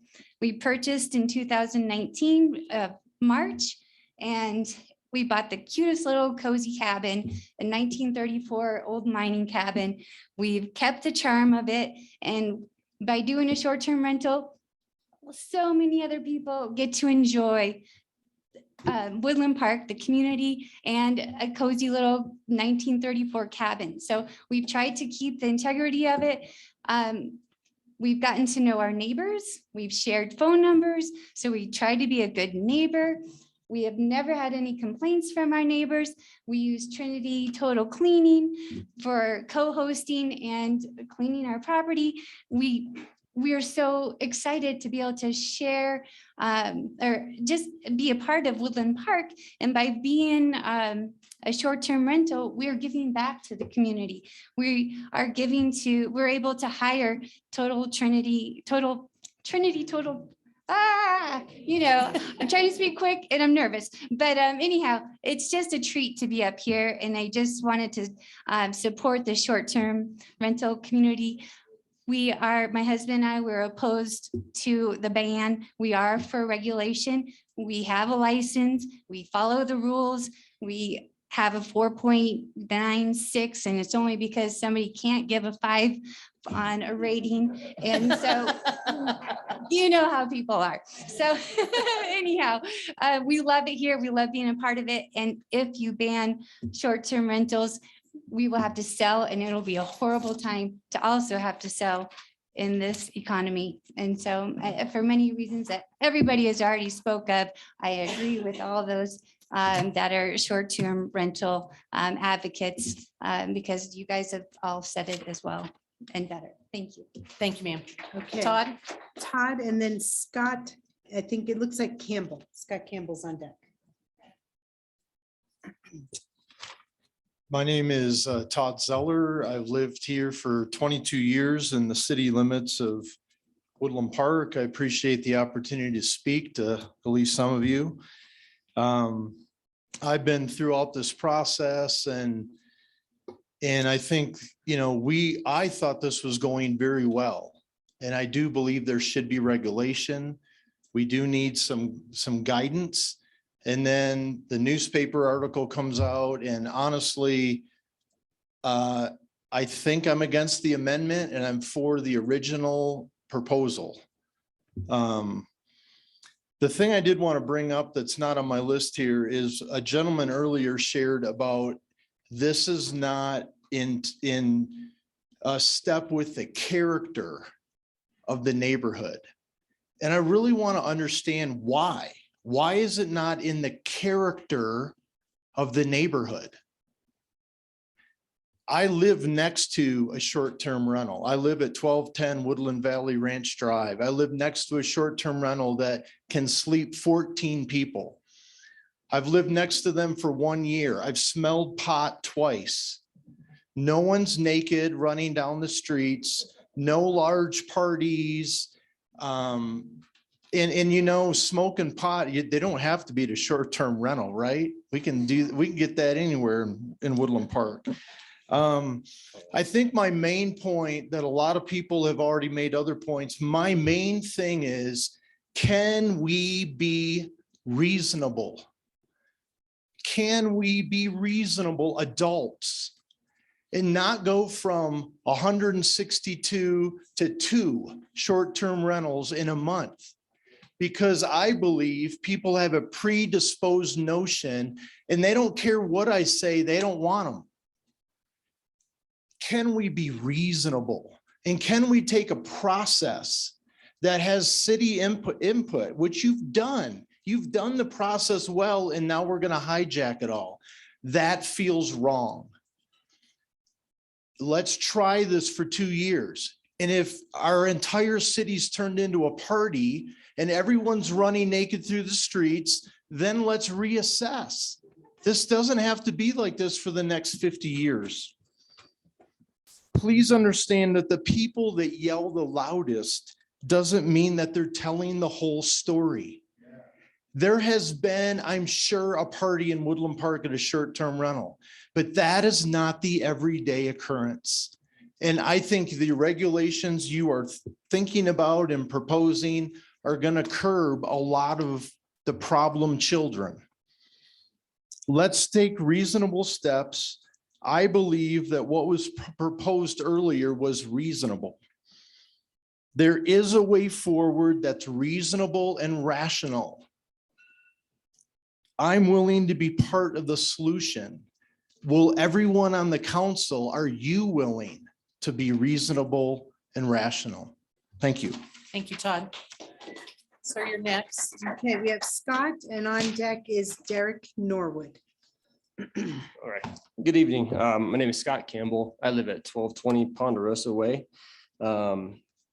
I'm just going to kind of speak from the heart because everybody here has pretty much hit all the points that I believe needed to be addressed. I am for, and cautiously say this, for regulations that are sensible for short-term rentals. My wife and I moved here from Fort Bragg, North Carolina in 2020. I was assigned to Fort Carson. I work with Craig over there. I'm a Special Forces weapons sergeant. So my wife and I, we owner occupy our home, and it's been a huge blessing for our family. Our 2 daughters are in school here. My oldest daughter, she competes in the volleyball and basketball teams at Woodland Park Middle School. And my youngest daughter, she just made the gymnastics team on jumpers. Having a short-term rental allows us to provide those amenities for our kids. It allows us to visit our family back home in North Carolina and in Florida. So when we do leave, we were able to rent our home out while we're gone. So if we can approach this with sensible regulations, I think it's a good thing. But we do need to be careful, I think, as well.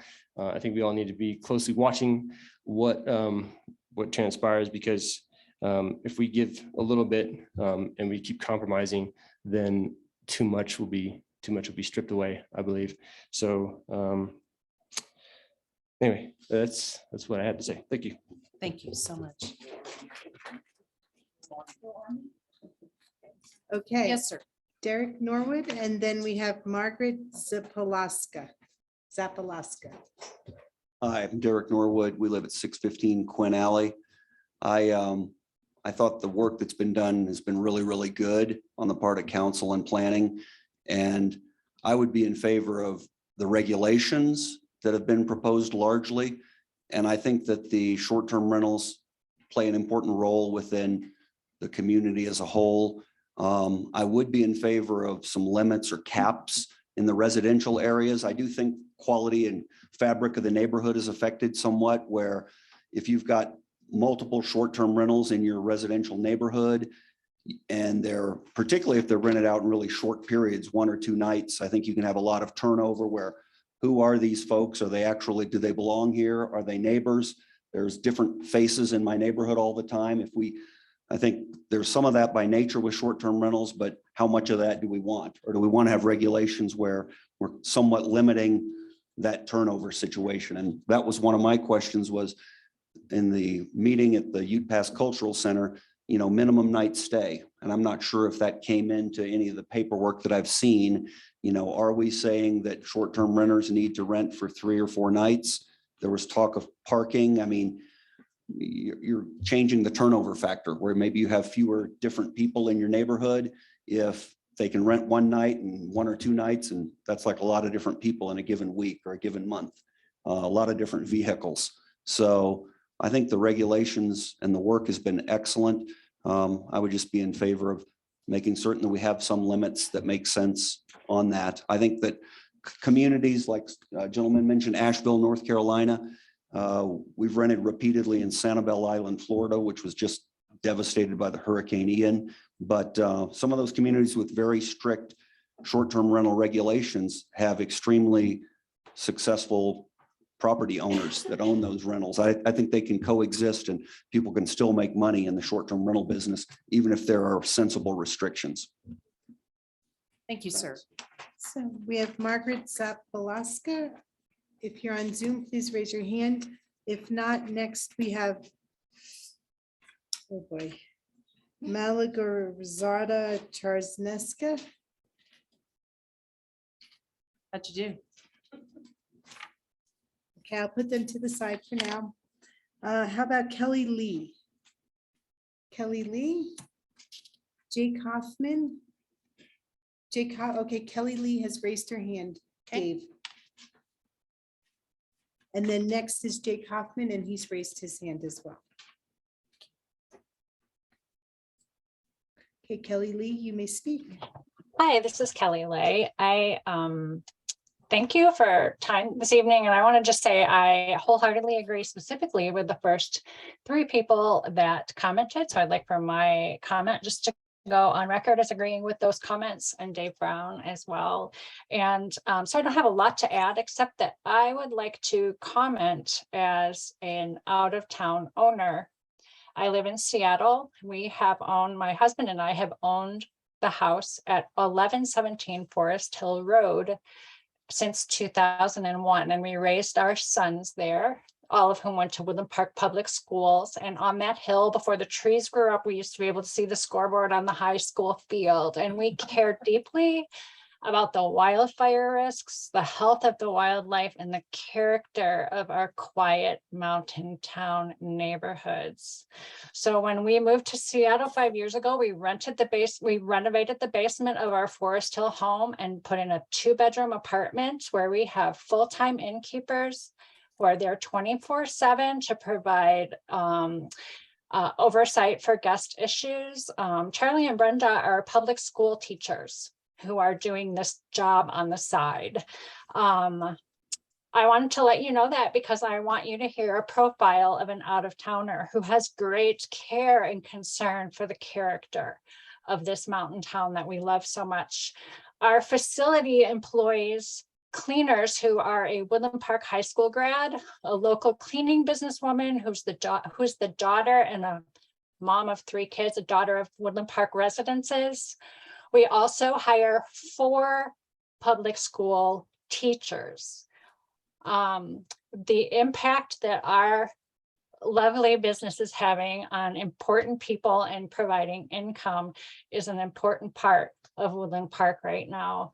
And I also want to let you know this distinctive about STRs in Woodland Park is this, that we host military families who need a home space to be with their cadets who arrive at the Air Force Academy early in the season. And I work with moms who are nurturing and letting go of their kids into the service for our country.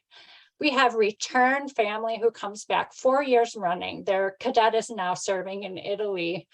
And in May, these kids graduate. I had one mom send me pictures of the Thunderbirds that flew over at graduation, and it made me cry. We have had Olympic trainees and professional athletes who specifically need kitchens for special diets and training. Shalane Flanagan, a Nike-sponsored athlete who won a silver medal and won the New York's the NYC Marathon, helped me understand that they have special needs and need special accommodations, professional athletes and Olympic trainers. We also regularly pick up overflow during high capacity conferences and events for Charis Bible College. These are all things. Oh, and plus we have a really quirky little crafter group that comes every single year. They're awesome. They spread out everywhere. They're quiet and lovely women. So we have people that we are so happy to host that are filling a niche that other types of lodging cannot fill in Woodland Park. And I'm so happy we get to do that. And I'm so grateful for the reasonable process that's been going forward to create regulations so that good businesses can continue to go forward. So I'm going to ask respectfully that we please not chop and amputate all of what is currently existing without first attempting to create a more elegant structure that might work better for everyone. And I think we're in this process of a better and more elegant structure. And I look forward to working more collaboratively with you as you find healthy ways for STRs to keep going in Woodland Park. I thank you so much for all of your time and hard work. Thank you so much. Kelly. Okay, we have Jake Hoffman, who is on Zoom, and on deck is Peter Treelor. Good evening. I'm speaking today as a representative manager for a handful of Woodland Park owners, as well as a Colorado native with roots in Teller County and El Paso County. I wanted to speak today to reiterate some of the points that were well spoken by Mary Sikowski and Nolan Goodall this evening. Setting these new proposed ordinances would put Woodland Park as a precedent amongst other Colorado cities. As of April of this year, there are only 2 cities that restrict different short-term rentals in the zoning areas for specifically suburban residential areas. So that's the main concern that I wanted to bring forward that had not been voiced. Besides that, I did want to bring forth some of the other points that have been spoken already, but I believe need reiterating. As a business, we do employ many people who live in Woodland Park, including cleaners and managers and maintenance men who are working at these STRs to provide living for their family. Besides that, we do target families as our clients and observe safety, including fire and other guidelines. And we do have a strict screening process for all those who stay at our rentals. I just wanted to bring forward some of these points to reiterate, and thank you for your time this evening. Thank you, sir. Yeah. Peter Treelor. And then on deck is Tammy Lynn Smith. Hi, folks. Hi. Thanks for hearing us. Sure appreciate it. Peter Chalor, 680 Sunnywood Lane, Woodland Park, been here 20 years. I'm going to defer to a lot of the comments that you've already heard. I am abundantly and thoroughly against any type of this new STR second revision, whatever it is. I saw that, and although you're asking us not to talk about it, you guys are. You put it out that you're looking at a complete and utter removal of short-term vacation rentals in these SR and UR zones. You guys put that out, we didn't. So I'm going to talk about it. Please do. Seriously, after all the focus groups, the discussion, the time, the money, and the energy, and community interaction of all of us, I read that and I said, are you serious? This is the best that Woodland Park Council can come up with, is just to say, ban it? Are you guys nuts? You're just going to simply say, well, we'll just roll back the clock and pretend that it actually never was endorsed through business license. You are using, if you go down that road, you are using a heavy-handed government overreaching in place of following through with a well thought out guidelines, provisions that continue to elevate Woodland Park to the progressive destination location that it has become. You guys really thoroughly confused me with that, and you confuse your constituents. Just going to touch on a couple points because I had a lot more to say. Enforce your ordinances in all zones versus stepping on your citizens' property rights. Going against Castle Doctrine and stamping the crap out of free enterprise. This is a dangerous road, and you guys are going to set a precedent on this?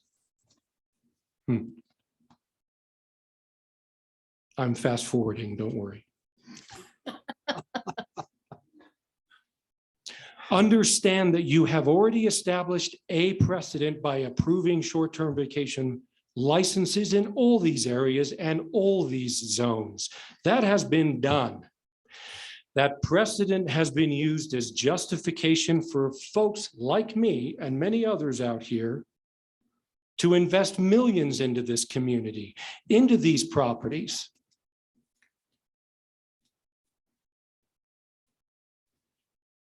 My employees came up to me because I own a short-term vacation rental company. I'm in it for just under $5 million. Let me say that one more time. I'm in it for just under $5 million. And my employees are coming up to me saying, Pete, am I going to have a job? And you know what? These aren't some remote folks that are living down the hill that come up every day or every morning and bug the heck out of us because they go slow in the left lane. They're you and I, guys. They're here. They live here. They're asking me if they got a job. I urge this council and community to continue to allow STRs in all zones. Don't use your ordinance lacking enforcement issues as an excuse not to pass common sense amendments like the ones initially proposed, right? That put the necessary checks and balances in place to keep Woodland Park safe, progressive, a destination location and a community that we can all love, continue to work hard in, and a community that you've voted for in the past. Thank you for your time. Thank you, Peter. I wanted to tell you what time it was. It's past 9. I didn't- Council, we need a motion to go on. How if many I could more? proceed. No, No, no, it's just you usually take a. Oh, a take break. break. Thank you for keeping me on track. I've been focused. I'll make a motion to take a 10-minute break. You don't need a motion. Oh, we don't You need a motion? Okay, No. we'll just take a 10-minute. Okay. Adjourn for. Folks, we're going to take a 5-minute break, please, out of respect for these folks' time. Rob, are we on? If everyone can start moving towards their seat, we'll gather the council. And we'll start again.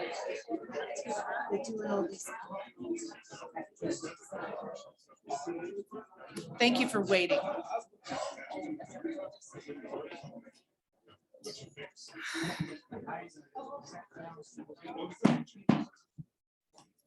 Okay, Mayor Pro Tem, we have Tammy Lynn Schmidt, and then Christine Carlo is on deck. Tammy, thank you for coming up. Go ahead. I am Tammy Smith. I live at 1200 Michael Lane in the Northwood subdivision. I have lived in the area here in the city limits of Woodland Park for the last 30 years, raised my family here. We also had a small business in town for 7 years. Knowing the struggles of small business and the need for tourists spending their money in the area, especially shops and restaurants, I think that is another area of support for short-term rentals. And it's important to the city's budget, bottom line. I would like to thank the committee that the commission that was putting together the proposed ordinance and getting all the input that they did and going through the work process. They did a good job. They sought information and they came up with something that I thought was pretty reasonable. There were tweaks I would like to make, but it was still something I could live with. I feel like they worked hard. The one thing that I do think I have seen in the last 30 years that is different in the last few years is that we have restaurants now that are open in the evening that are making it. And we haven't had that in the past. They usually flip and close because they can't make it because there's not enough business. And with the tourist participation in those businesses, are spending money in those businesses, we have a lot of restaurants now. We don't have to drive down to Colorado Springs anymore to get good food. I'm sure the city can pull the sales tax data and business information to verify that kind of thing. One of the things that I think we've heard a lot of opinions, but I haven't heard a lot of fact gathering around some of the stories. I do know that it's possible to pull call for service information from the CAD system with the police department to find out what kind of incidences have been reported, to know if that's really an issue. I think that I have both a vacation rental and a long-term rental. And I can tell you that I have far more issues with long-term rental. There's a need for it. I get that. There is a need for it. But those kinds, I have more issues with property damage, with neighbor complaints, with a long-term rental than I have ever had. In fact, I've never had a complaint with a short-term rental from a neighbor. We did, however, have a complaint from a short-term renter about a neighbor who was throwing cats out the window. Yeah, so that was a neighbor. That wasn't a short-term renter.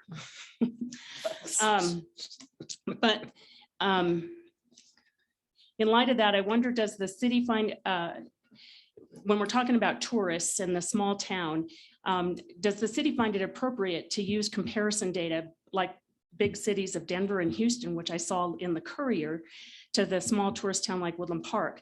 It's a different type of a person that's attracted to the area for the purpose of visits, and significantly different. And shouldn't we use similar demographic information for comparisons as opposed to big cities when we're talking about the city of Woodland Park? Tammy, if you'd wind up. Okay, mind, so please. mostly I just wanted to make sure that some facts were gathered, maybe some statistics related to those incidents, because we hear those stories, but I'm not sure how everybody has a different perspective on a story and they can get embellished and maybe not be the full truth. Thank you, ma'am. Okay, we have Christine Carlo, and on deck we have Adam Kane. My name is Christine Carlo, and I thank you all for hearing me tonight. I don't live in Woodland Park. I live in Colorado Springs. However, when I bought the house up here, I was living in this area. I became to love this town and the people around me. And I would have stayed here. My life situation changed and I had to take care of my mom and move to Springs to be closer to her doctors. Otherwise, I would have bought another house in Woodland Park. Coming up here so late to speak, everything has been said opposing this ban. And so the only thing I would like to add is that at this point, to turn back on these STRs after all these licenses have been issued, I feel like it's not only unfair to me, but I feel like very much it could be called unethical. I was given this license that gave me the go-ahead to do what I did. I take huge responsibility to it. I maintain my house. I take great care of it and great pride in it. I get great reviews. I would also just like to say that taking this away from me is going to put me in a financial hardship. And so that's why I came here, to just speak to myself. And I know everybody else in this room. Many decisions in my life were based on this. To turn me away now and take my license away in this proposed amendment, I just want to basically plead to you to understand and not take this lightly for me and my life, that what I would have to recover at my age financially, or anybody else in this room.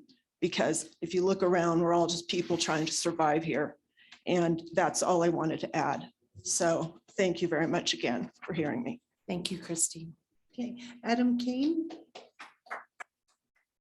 Okay, Adam Kane is on Zoom, and then we have Princess Sanel on deck. Thank you. Adam, you may go ahead and speak.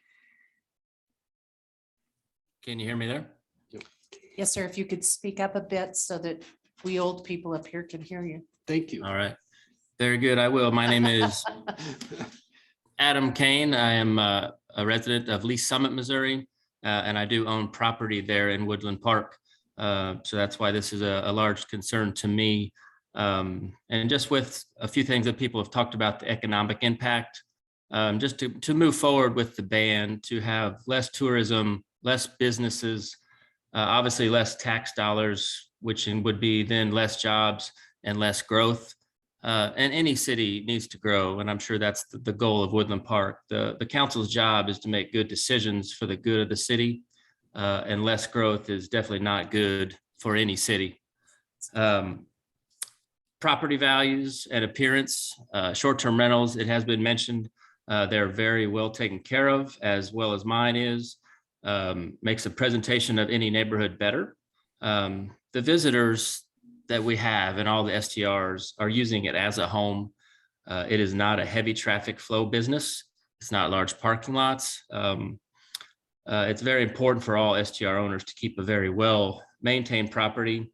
And that goes down to owners' rights, property rights. And I feel like that ban to not be able to utilize our properties as we wish would be a huge infringement upon those rights. My last point here, the city has allowed and given business licenses for years, and now they want to take them away. I do see this as similar to adverse possession, not exactly with obviously property lines or property as a whole, but the adverse distribution and approval of these business licenses. The long-term distribution of these licenses has to be considered as the city voluntarily accepting the approval of these licenses and the STRs despite the zoning. If it was against the rules, they shouldn't have done it in the first place, but they have. So they've done this so long, it actually would fall under pretty close to what an adverse possession is, and that is the adverse distribution and approval of business licenses. It's been going on that long. So now all of a sudden to pull that wool under our, pull that rug out from under us, just is a hefty violation. The regulations, the good neighbor policies, totally on board with that. It's been spoken to as the bad apples. There may be a few, and definitely regulating those and making sure those cannot continue with their business license. Totally on board with that. Most of us, as you've heard tonight, are definitely on board with making the city better, bringing in the tourism, bringing in those dollars to the city and the value it brings. The investment into this city was largely for that, and want to support that and want to support the city. My property employed many people and continues to employ many people in the city and the area. So for me, for the city, for the businesses, for the people, please keep STRs in Woodland Park. Thank you all for your time. Thank you, sir. We have Miss Snell, and on deck we have Jason Pickerel.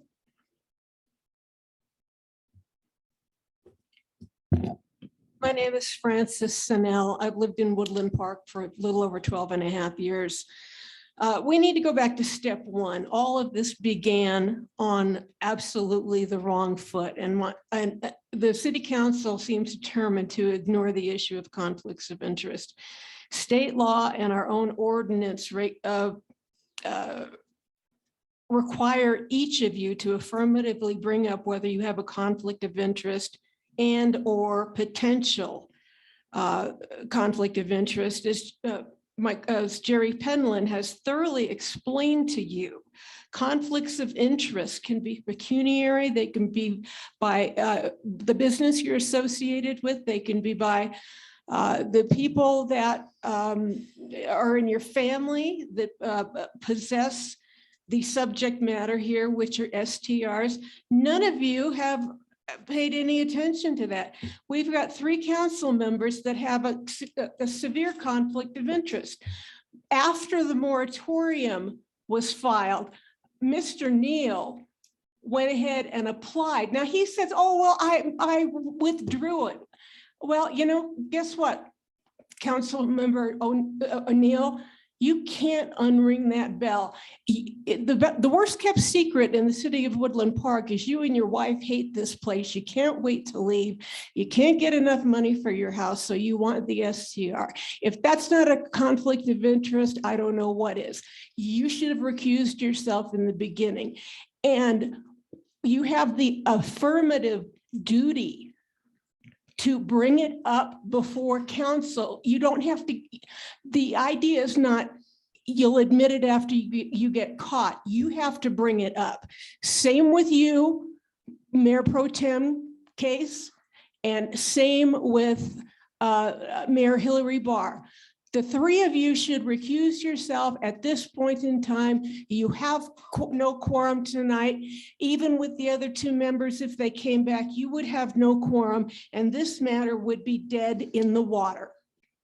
Not only do we have state and local laws pertaining to conflicts of interest that are very, very specific, but if you 3 go forward with this, I have no problem with going to the district attorney to prosecute you for violating these laws. Thank you. No, actually, I have more. You have 15 seconds left, ma'am. All right.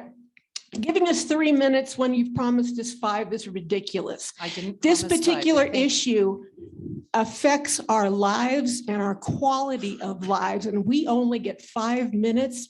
How absurd. And is it because you don't want to stay later? Thank Well, you. too Your time is up. bad. And you know something, the only people who want this are the ones who are making bank. Do their rights exceed the rights of our constitutional rights to live in quiet enjoyment of our homes? Thank you. Suzanne, who's next? Next is Jason Pickerel. Jason Pickerel has his hand up on Zoom. His, ma'am, his hand is up on Zoom, and next on deck is Emiliano Guzman. Emiliano Guzman. Thank you. Can you hear me? Okay. Yes, sir. Jason. I thank you everyone for being here and staying so late. Fortunately, I'm on Zoom, so I just had my dinner. I'm sorry about that. I live at 2782 Wood Valley Court. And I think it's been brought up by many people that, you know, making a living. I mean, I know to buy a house, 10,000 origination fees. Airbnb setup is 10 to 15,000, 20 if you add a hot tub. And if if short-term renters like myself had to sell, we'd probably incur 25,000 in realtor fees. So all in all, that'd be 45 to 50,000 conservatively lost by myself in a 12-month period. I can't endure that hardship. I'm sure many others cannot.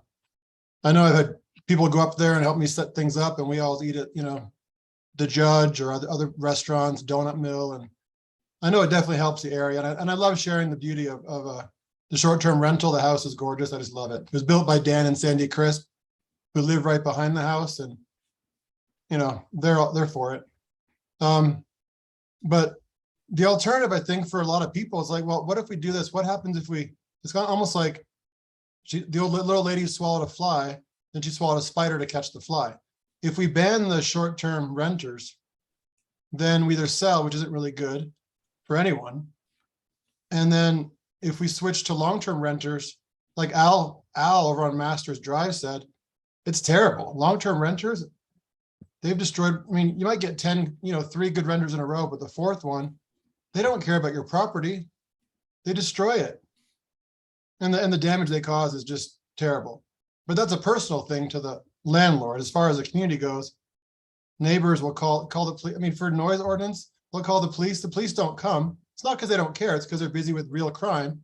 And they also know that the noise problem always takes care of itself because people fall asleep by 2 a.m. So they don't come. Short-term renters, we come, we're like, get out.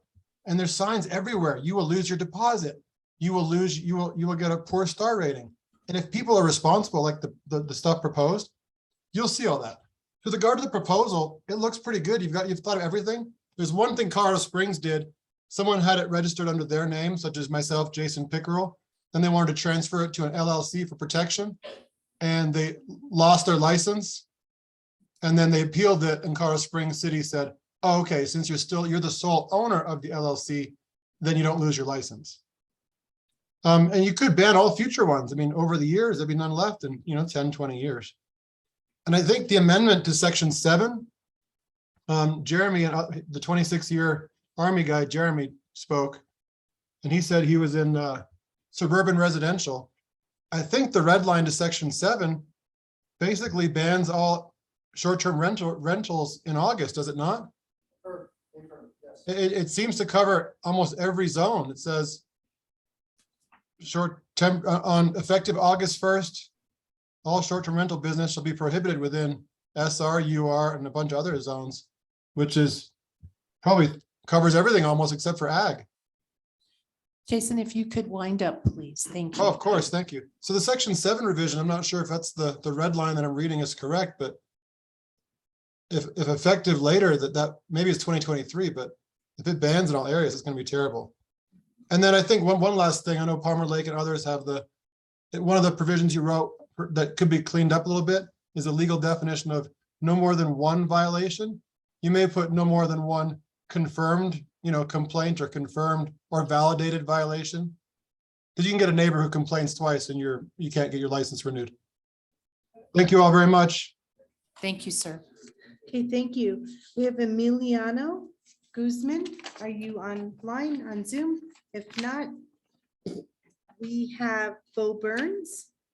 Are you online or in the audience? Okay, we'll keep. Oh, I see Elliot Burns probably is Bo Burns. So let's go with the Zoom there. And on deck is Jason Dorfman. Go ahead, Elliot. Hi, can you hear me all clearly? Yes. I just want to first just thank the lawyer that's here tonight. Probably the worst job up there to be here tonight. We see you. It matters, and you do great things for the country and democracy. Thank you. So I just want to talk really quick. I think so much stuff has been touched here tonight. I'm gonna go quickly through this. But I just wanted to really I did some quick math. I mean, you're looking at you could reasonably argue that between $9 and $10 million of vacation spending money that is based annually in Woodland Park is going to be forced out by this, just based off the number of rentals, the average income per rental. That's a huge number. And I don't think the businesses in the area can absorb that. I mean, I think that's why you have restaurants that are open past 9 now, why you have all these shops that are opened up downtown, why the park's better. I mean, that's why we have these things. So I just don't know why. Did we lose you, Elliot? I just don't know why that's hasn't gotten more attention.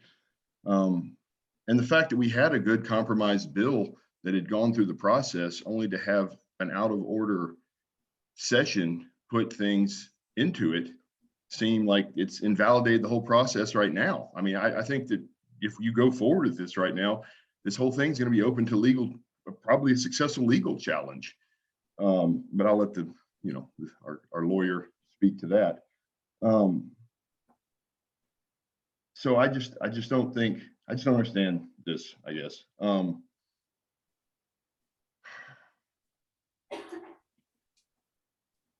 And I just want everybody up, I just want to just, I guess, I had written out a bunch of stuff, but everybody's covered that. So I just kind of want to speak personally, everybody up there. I mean, y'all have an oath to do your duty, and the Lord sees us when we do ours. One of my the best mentors I ever had in the Army told me that, that, you know, the Lord sees us do our duty and expects us to act fairly.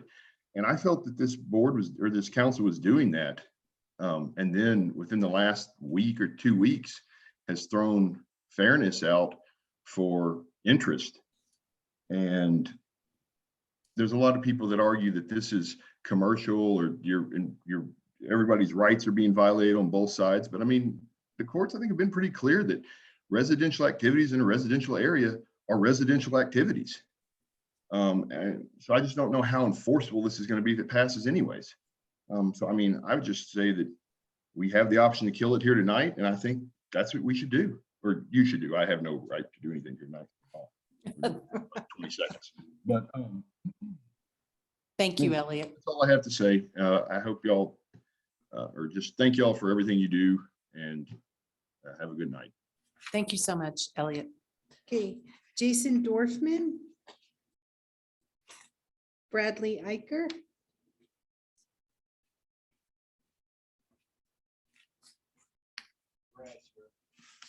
Okay, excellent. And then on deck is Jamie Traffus.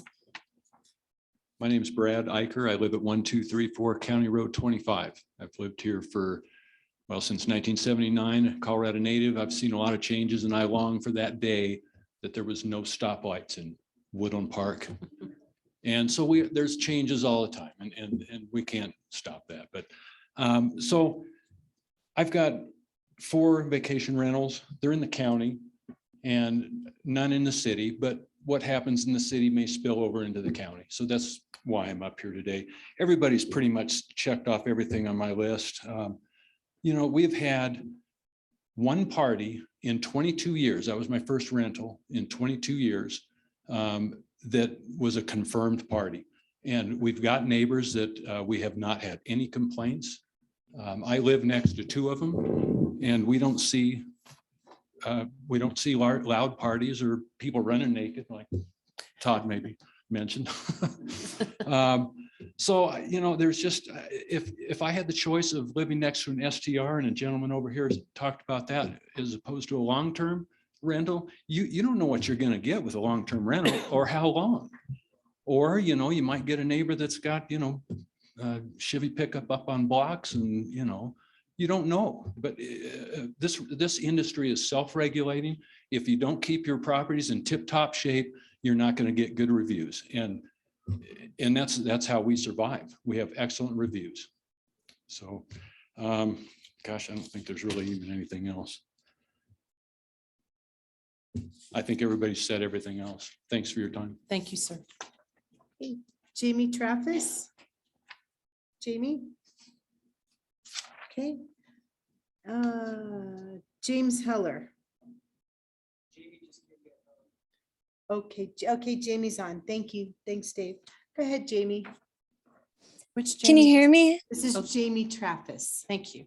Can you hear me okay? Yes, ma'am. Okay, great. Most people already kind of touched on what I was going to say. I just wanted to start by saying it is a shame that 2 council members have left, because their job is to hear from the community and be objective, and clearly they're not. And they really shouldn't have a vote if they can't hear from all the people who showed up today. That being said, my husband and I live in Kansas City, and we bought a home in Woodland Park last year as a second home that we rent out as a short-term rental when we aren't using it. We love Woodland Park. We love the charm. My parents live a few doors down from our home, so we come to the area all the time. we bought this property because the city allowed for short-term rentals. We pay taxes, we maintain the property. We have invested thousands of dollars into our home in the community, and none of our guests have ever thrown a party. We keep our prices high. We have a 2-night minimum stay requirement. We have security cameras. We only allow for 4 guests max, as we have a 2-bedroom home.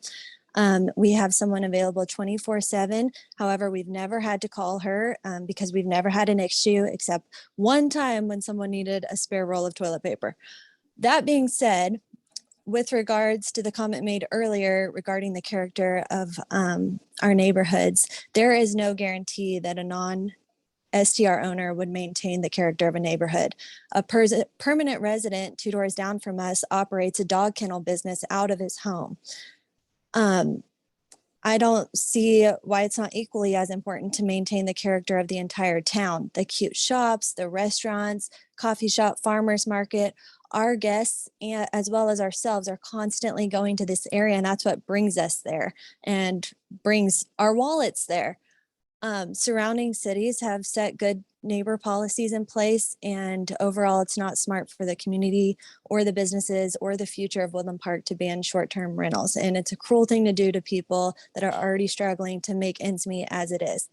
I think folks who were involved in surveys and meetings with the planning committee now feel unheard and disrespected after hours and tons of energy were put into coming up with the resolution. And I know you had mentioned that tabling this or scratching it was an option, and I respectfully ask that you don't do that. I would like to see this go back to what the Planning Commission has put forward and escalate it, because this has been going on for months and months, and so many people tune this out as white noise because it has just gone on way too long. The research has been done, surveys has been conducted by the Planning Commission. I don't want to start back over going to the drawing board when our livelihoods are at stake and the future of our properties. So that's all I have, and thank you for listening. Thank you, James. Okay, James Heller. Mac McVicker. I know Mac's here. He was outside. He was just up. I think he went outside. Kip, would you grab Mac? But let's move on to Robin Beth. Okay, Mac. Robin Beth are next.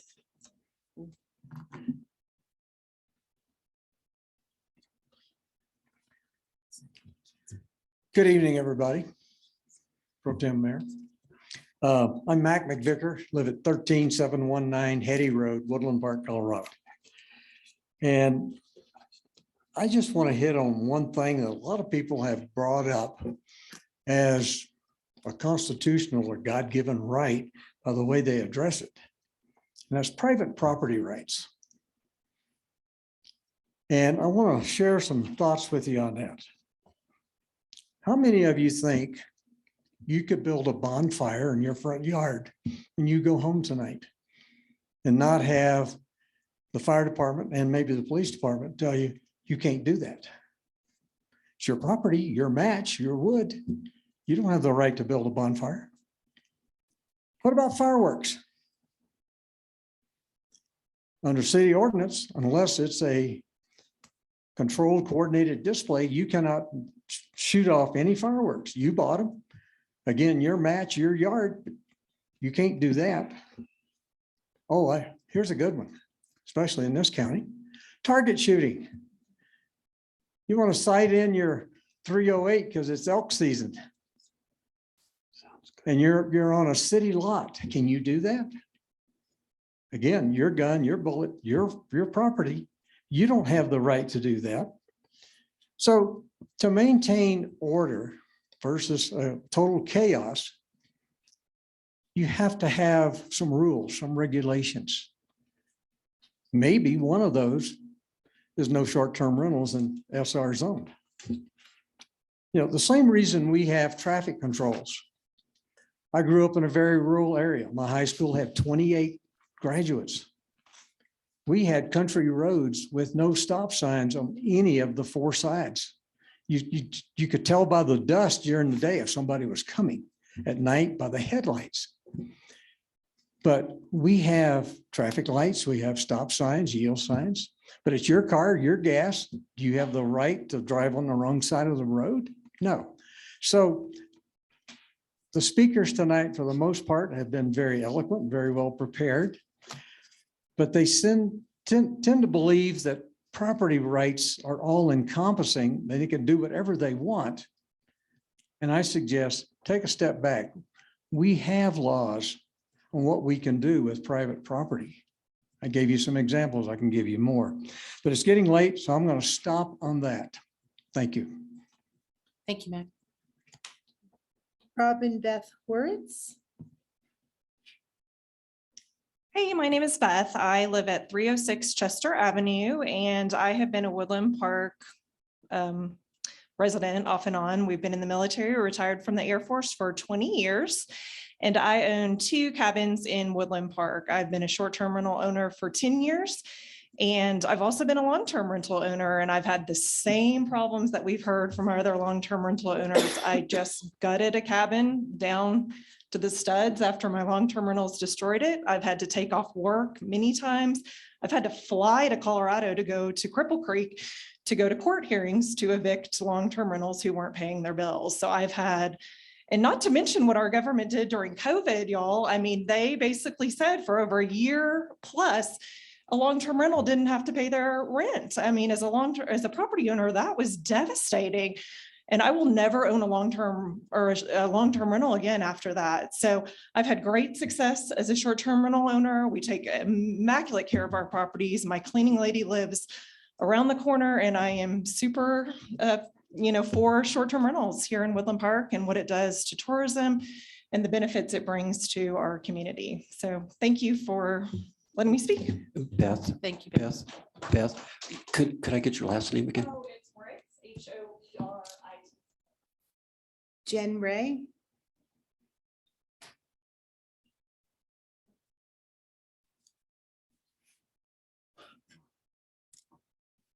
Suzanne, where are we in our? This is the final one. I didn't know if you wanted me to check the people that I didn't get or just. You could read them off and see if Okay, they're so available. Jen Ray. Thank you. Am I good to go? You are, ma'am. Okay, Thank you. great. Well, first off, thank you all very much for your time. I know it's late. I'll try to keep it quick, and thank you all for your time, especially those of you that stayed. My name is Jennifer Ray. My husband Keith Ray is over there, and we own 2 STRs here in Woodland Park. One at 950 Heather Court and one at 1635 Sand Road. We would fall into the investor category. So we live up in Littleton, Colorado. As you can see, I'm not Jeff Bezos or Mark Zuckerberg. I'm just your average Jen, not Joe. And we're a husband and wife team. We started with nothing, and we did the grind to be able to purchase our first property at 1635 Sand Road. We came down every night, every weekend, and we put in the work to be able to afford said property so that we could make something of ourselves. Through that, we've had the privilege of getting to work with companies like Trinity, Ground Control, and plenty of other subcontractors and contractors in the area. We chose Woodland Park because we fell in love with it and would eventually like to retire here. We saw the potential for growth in the community and have seen that through business growth on the main strip there. Through working with Trinity Cleaning, our properties are maintained to impeccable levels and someone close by to deal with immediate issues. Through these properties, we've hosted thousands of people who excitedly partake in community activities, restaurants, etc., and pouring into the community's economy. I probably personally pay for Joni's Deli to stay in operation with my visits. We have worked alongside Nolan and Trinity Cleaning. Oh, I already said that part, sorry. On Heather, this is a new property that is actually just about to go live. We bought it last November. We have since over improved it. We actually just had the property appraised, and we have invested more money into the property than it is actually worth. That is because these short-term rentals can justify that. I would venture to say that STRs are mostly kept at higher standards than regular residences, and we are having to sell the property every day through pictures and good reviews. People don't like to stay in drab or dirty places. So to the comments about tearing down the community, that blows my mind, because if anything, I think we're lifting it up. I would actually invite you all to come stay at our new property and determine for yourself if it's tearing down or building up the community. Our House on Sand Road has been fortunate enough to host many groups of people that 99 out of 100 are completely respectful. The 1 out of 100, I can assure you, we like less than anyone else. This is property that we take great pride in and is part of our retirement, and to highly discourage this behavior and do everything we can to avoid it. We are for regulations, but to rip out our ability to short-term rent these properties would likely bankrupt us personally and add hardship to the people we are fortunate enough to work with. I'd second the plea at very least to grandfather in existing STRs. If not, just go to the original document. That's all I have. Thank you so much, Jen. So then you want to read through the names and see. if Yes, I want anyone's to make here. sure we didn't miss anyone. Sarah Beth Ray. Just give it a second. Okay. Monica Xanthis. David. That's all it says. This is that name again. Malgorzata Charzniska. Dave, I've just lost my connection. And Margaret Zapolaska. Emiliano Guzman and Jason Dorfman. Mayor Pro Tem, just give me one moment. We do have one more hand that was just raised, Suzanne. Okay, let me just pull my connection just went away. Thank you, Rusty. She's not, I don't have a sign up for her though. That would be at the mayor's discretion if she would let someone. If she's speak. available, we'll take her comment. Okay. And Lisa and then we'll close it Waltman. for the evening. Lisa Waltman. Yes, I'm here. Yes, go ahead, Lisa. I apologize for not being there. My health this week would not permit me to be there, so I apologize for my raspy voice and whatnot. I had been a renter almost my entire adult life. My ex-husband, my former husband, and I retired as a general, so we were moving every 18 months. And some of those renter comments are kind of hurtful, but I'm a big girl. But I moved up here 2 years ago because I just loved being involved with Woodland Park from living in Colorado Springs for 21 years. And I guess I probably would not have moved up here. I know I wouldn't have moved up here if this were an STR neighborhood. But I think at this point, we just have to decide, and I'm a newbie, but my 2 cents is that we just have to decide if we're going to be a community that is for tourists, or if we still want to be able to have affordable housing for the people that work in these restaurants and support the community. So it's kind of a tough thing, but I think we have to decide what it is that we want to be. That's just my 2 cents. Thank you, Lisa. Thanks. That would conclude our public comment. All right, one last chance, folks. All right, I'm going to, yes. Please. I'm Rosemary Myers, and I've addressed the board before, and I've been involved in the surveys and in the meetings and discussions. I do feel like we have not been heard. We are all 100% for regulation. We do need to have accountability. My concern is there's nothing talking about those who've been in business doing this that were given a license by the city and grandfathering us in. This is my retirement. I don't make money. I survive. I'm not rolling in the dough. I don't have 5 million. I have a retirement that will go away. So I beg you to consider grandfathering in the existing ones who've been responsible citizens that can contribute to this community. Thank you. Thank you, ma'am. All right, I'm going to close the public hearing. Yes? Well, the public comment, I'm sorry. That is really an important distinction. Public comment will be our second visit to the ordinance. So So I'll look to the council if there's any further discussion you'd like to have tonight. And then we need to do what we're going to do with this item. Well, there's no Robert? other comment. I would move to table ordinance, moving ordinance 1431 series 2022 to a future date so we can have time to process everything we've heard, time to give it reasonable consideration and bring it back in an orderly way. Is there a second? Hold on, It we just- have to, I was trying to, I thought it was just till the next, doesn't it table that automatically triggers to the next No, meeting? it's to a date certain. You We have need to pick table a it to date. date certain. So November November 3rd. 3rd. November 3rd. Do we have a second? to November. Oh, no. Yeah, November. Is November, November It's the 3rd next is our one. next meeting. That- so It we table is. to the next meeting. Are you gonna- Nina, question for you for process. I know we don't have a second yet, but Did you want with us to there table being it? 4 of us and Yeah. it being an ordinance, can we table that with this? Yes, council so that's sitting? that's a good question. So our charter provides that for final passage, you need the majority of council members, but we had a quorum to start this meeting. We still have a quorum to conduct business is 4 out of 7. So now a majority of this, the 4 present, 3 would be necessary to take action. Thank you. Do we have a second? I'd like to eventually make a comment, but And you can, once okay. we have a second. I'll second it for right now. Thank you. Discussion.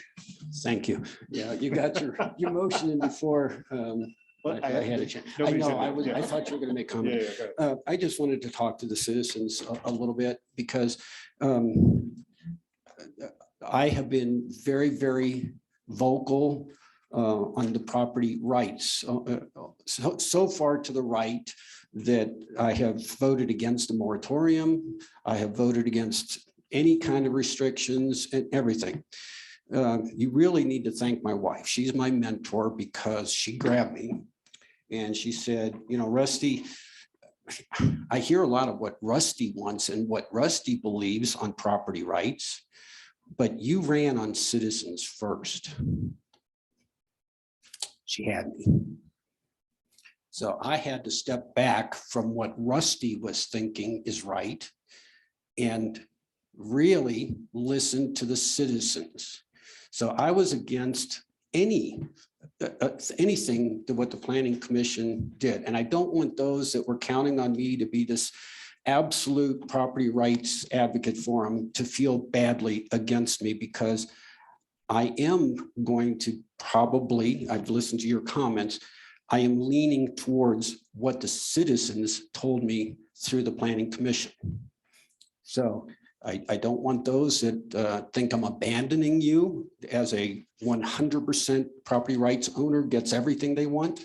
I am going to enter into negotiations with my fellow council members with an open mind and a start point of what the Planning Commission. I've already had conversations with Robert separately. I've told him, you know, those things that I saw in the Planning Commission's proposal that I would be willing to compromise on. I've had telephone calls with Ms. Nakai on items that I would be willing to compromise. I've had telephone calls with Ms. Case. I think the Planning Commission did a very good job. And that I think that's what I keep hearing tonight is the Planning Commission's document is a pretty good start point. We've got some small subtleties because I do have a collision of property rights versus a desire for attainability. And there are some zones that I think we want to target for attainability. But I don't want you to think I'm flip-flopping. I'm listening to what you have said and the Planning Commission has spoken for you. Thank you. Thank you, Rusty. Robert, do you have anything you'd like to say other than your motion? The motion says that there's a lot on the table here for those of you who are investors. I understand and hear all of the different facets of that.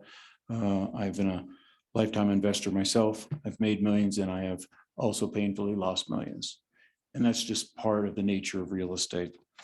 The area that I brought up, and that is still most important to me, is property rights, because that's the lever that our nation was founded on.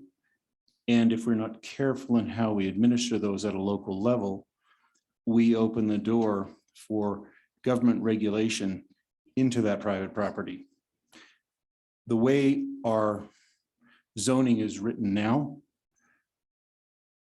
the only that I can see, the only area that short-term rentals and the definition of them are in is in commercial. Now, that's where we are now.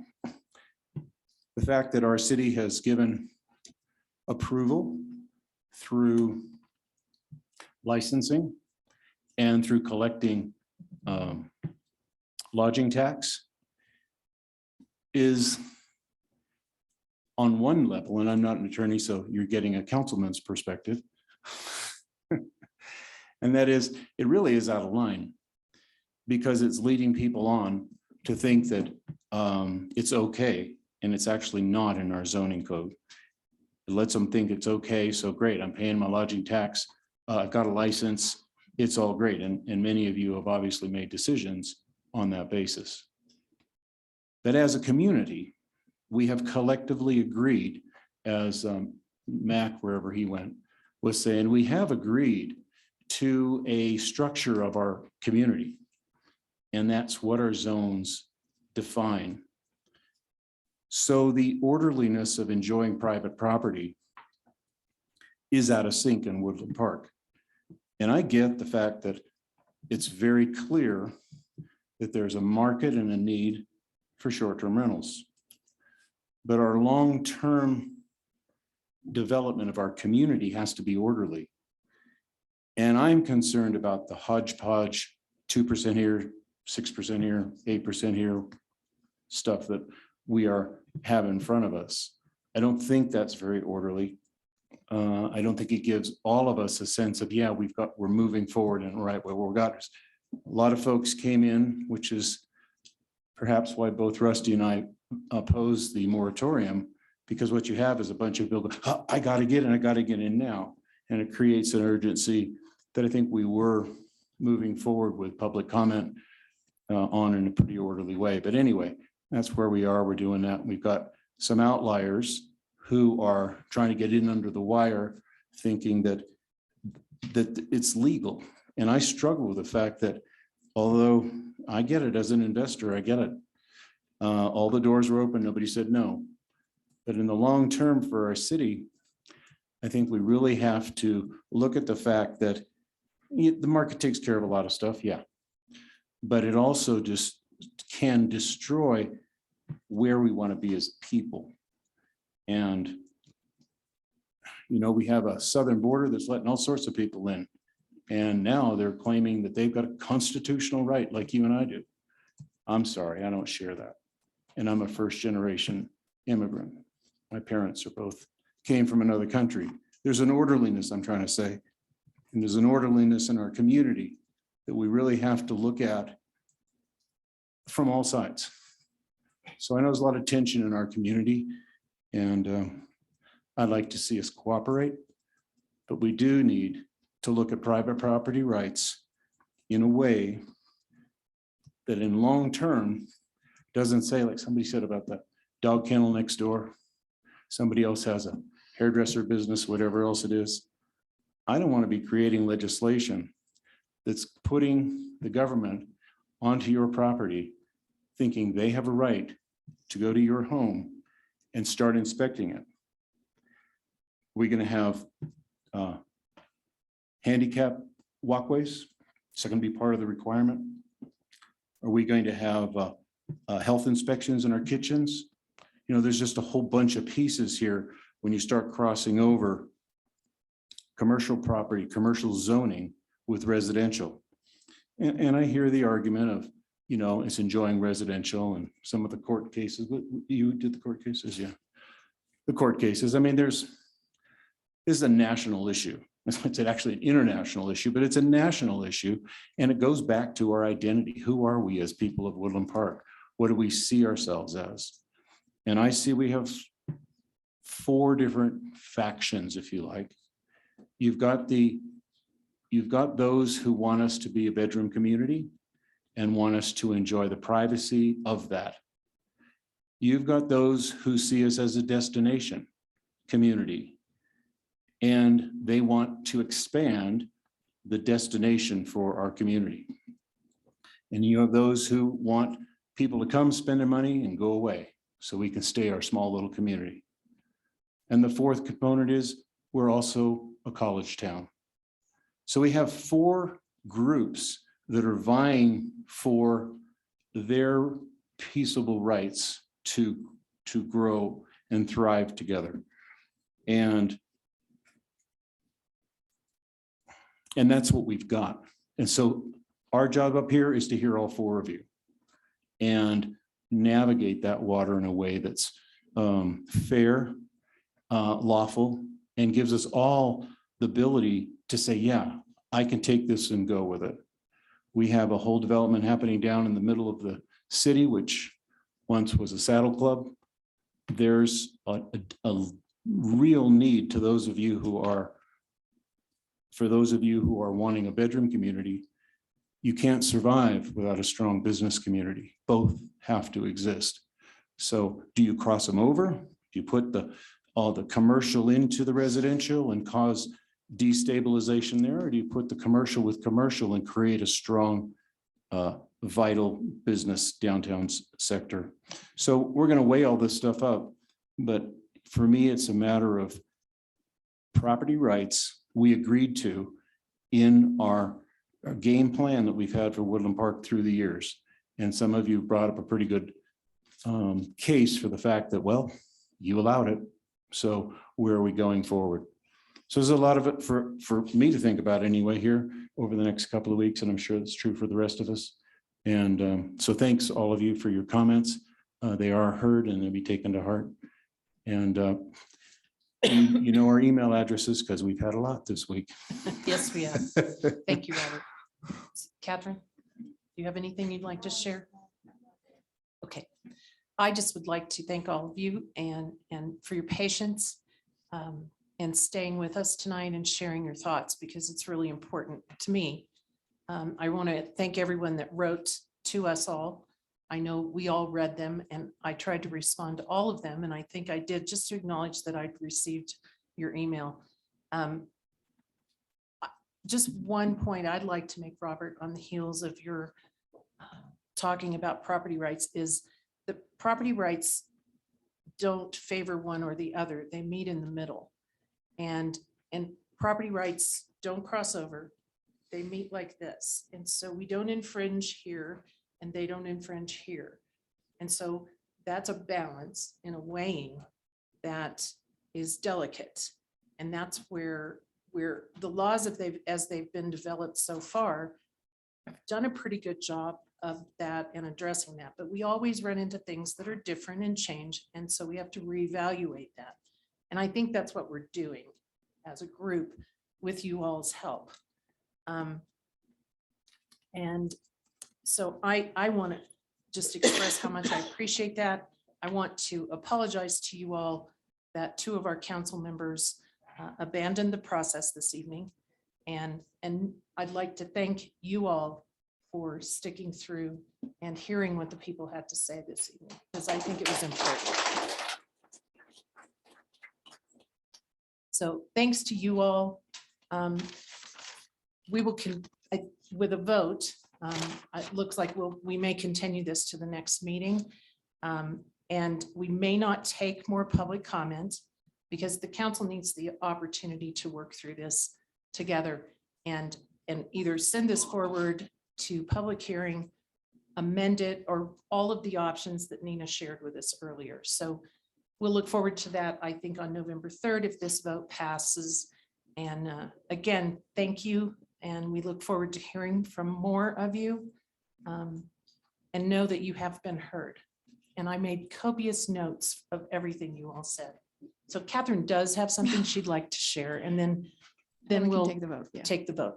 I wanted to thank Planning Commission for all their hard work. I don't necessarily agree with it at 100%, and there's a few little things I'd like to tweak, but you guys did a great job. Listening to everybody from the roundtables to what we tried to give you. So thank you very much. All right. Anything else, council? Suzanne, would you call the vote, please? Sure, I'd like to just read into the record that we will be tabling the approval of ordinance 1431, series 22, 2022 on initial posting, and ordinance amending titles 5 and 18 of the Woodland Park Municipal Code concerning business regulations and zoning to license and regulate short-term rentals and set the public hearing, the initial posting for November 3rd. Thank you. Is that, do we agree on that? Sounds great. How about the Okay. motion maker in the second? I do. One first, motion second. Okay. If you Nakai, call- Yes. Neil, Yes. Zulawaga, Yes. Case. Yes, Thank you. Motion carries unanimously. thank you, everyone. All right. We're on item 9. We're on item 9, more? public hearings. We have none. We have to finish the agenda now. Yes.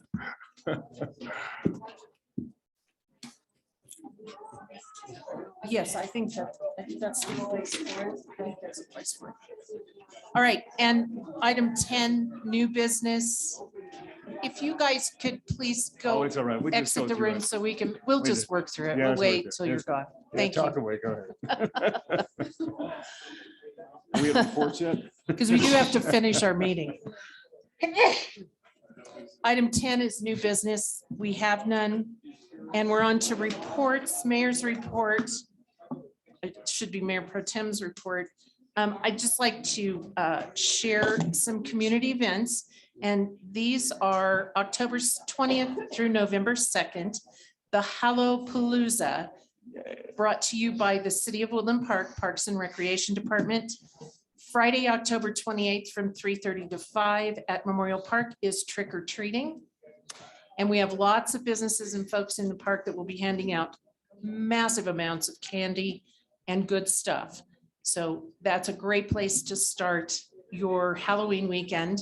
Friday, October 28th from 6 to 10 after the trick or treating at the Ute Pass Cultural Center is the costume cornhole tournament.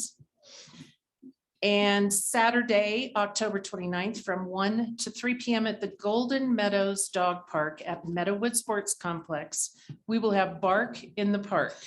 And that will be with T-Crass, our local no-kill shelter, participating in that event. And then Saturday from the 29th from 6 to 8 p.m. at the Woodland Aquatic Center will be the Pumpkin Dive. I think it would be interesting to watch. So those are our community events. And as Mayor Pro Tem and the liaison to the Parks and Rec Advisory Board, I just wanted to update the council on the Parks, Trails and Open Space Master Plan Community Survey that was conducted August 15th through September 15th. We had a total of 621 surveys. Isn't that amazing? That's a lot. Go Grace. Go Grace. Let's see. Fireworks display in December, which is with the Lighter Side of Christmas Parade, will be happening. Anyway, our numbers continue to improve. Again, we'll share with Jeff Baldwin that the Cultural Center will be budgeted for 23 with no subsidy from the general fund. But our Aquatic Center has a recovery rate through September this year of 56, almost 57%, 56.99. That's huge. So anyway, just to keep sharing with you the progress that our award winner has been making with Cindy's help, of course, and Grace and all of those folks. That's all I have. Catherine? So yeah, the only thing I have is I would like to get consensus to extend the upcoming moratorium to take the time in case we need it, so we're not out of time to get this ordinance correct. So you You'll would put like another council member? So I'd like another to council member to staff. direct staff to add it to the agenda. And this is where y'all need to know where I'm listening. You know, I have been the consistent no vote on the moratorium. I am the second council member that is voting to consider extending it. Well, So we're not voting. I know on we're it. not, but to get it direct staff. onto Okay. the agenda, it takes two. I'm raising my hand to support her. I am changing my position because I've heard the community. So we will do what we can to give ourselves the time To get it right. to get it right instead of going too fast. We think we've got enough protection that those that are nervous will not be hurt or anything. Well, and understand too that the extension of the moratorium, as soon as we do reach a conclusion and we do Yeah.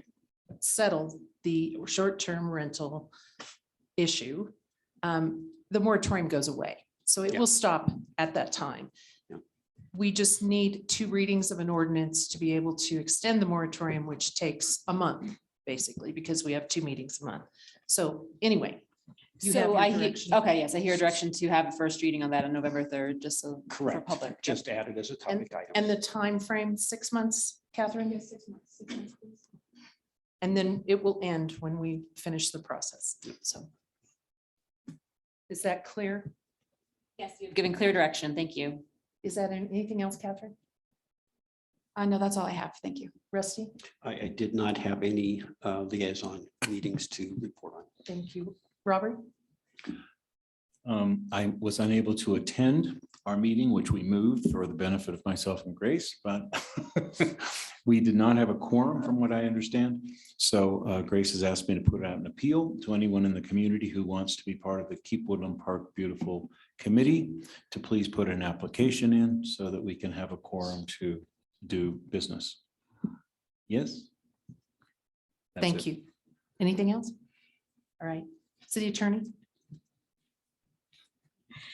I just have one thing. I'll be brief, but I just wanted to briefly address, what happened before and the advice given or the response to the inquiry regarding substantively limiting the public comment.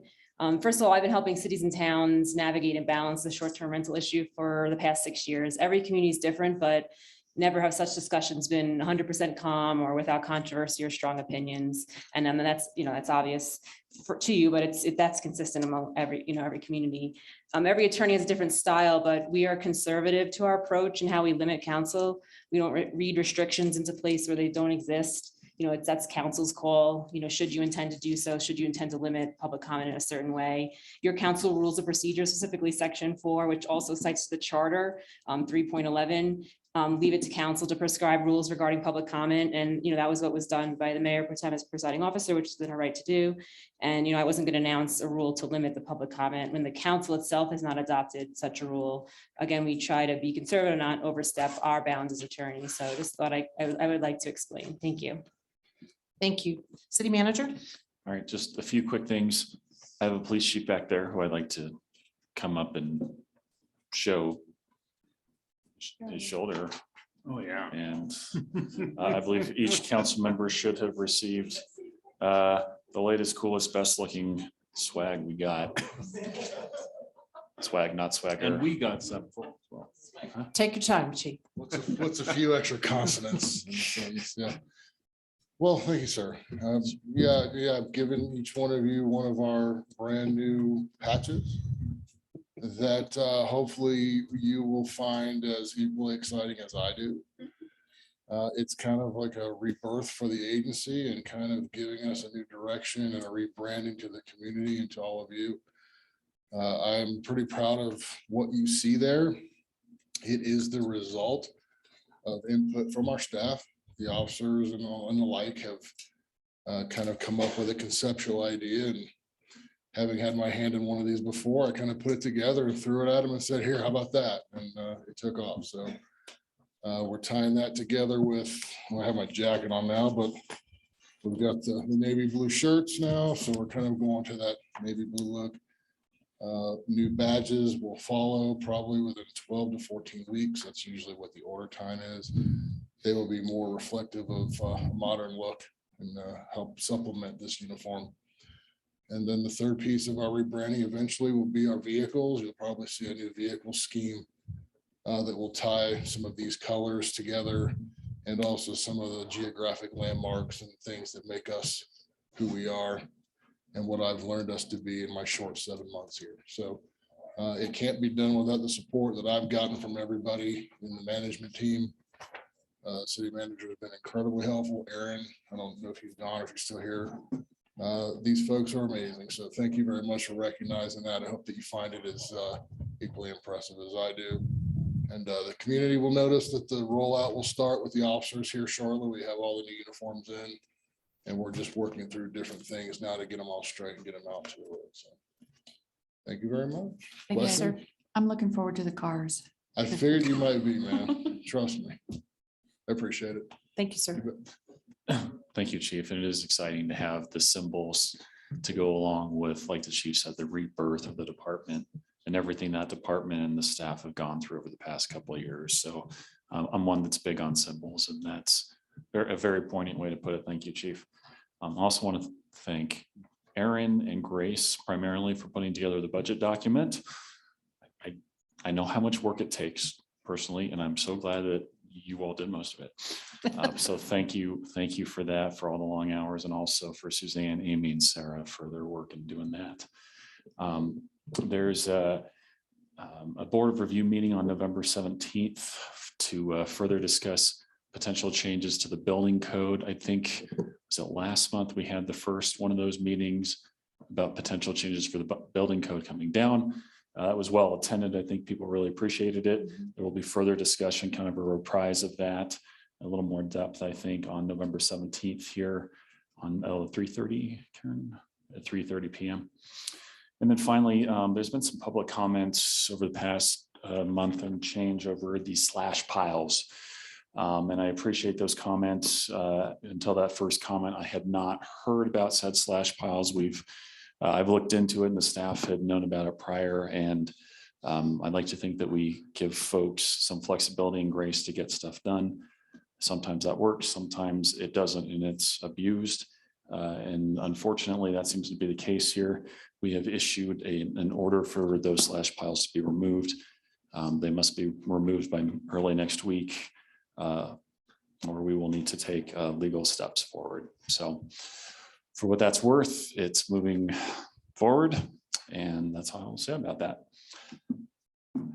That's it. Thank you. Now, that's what What else So, do I okay. have on here? So, That's all. they really.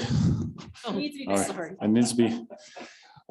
So the other day, my dog did something really dumb and got into our Scrabble game and ate all the tiles, and usually doesn't do that. We rushed him to the vet, and I'm really worried because he's been there for a few days and there's still no word yet. That'll teach you to ask. Good one. I've been saving that one. And Did you and- need any sort of medical treatment on that? No. And with that, we're adjourned. I got to buy a vowel.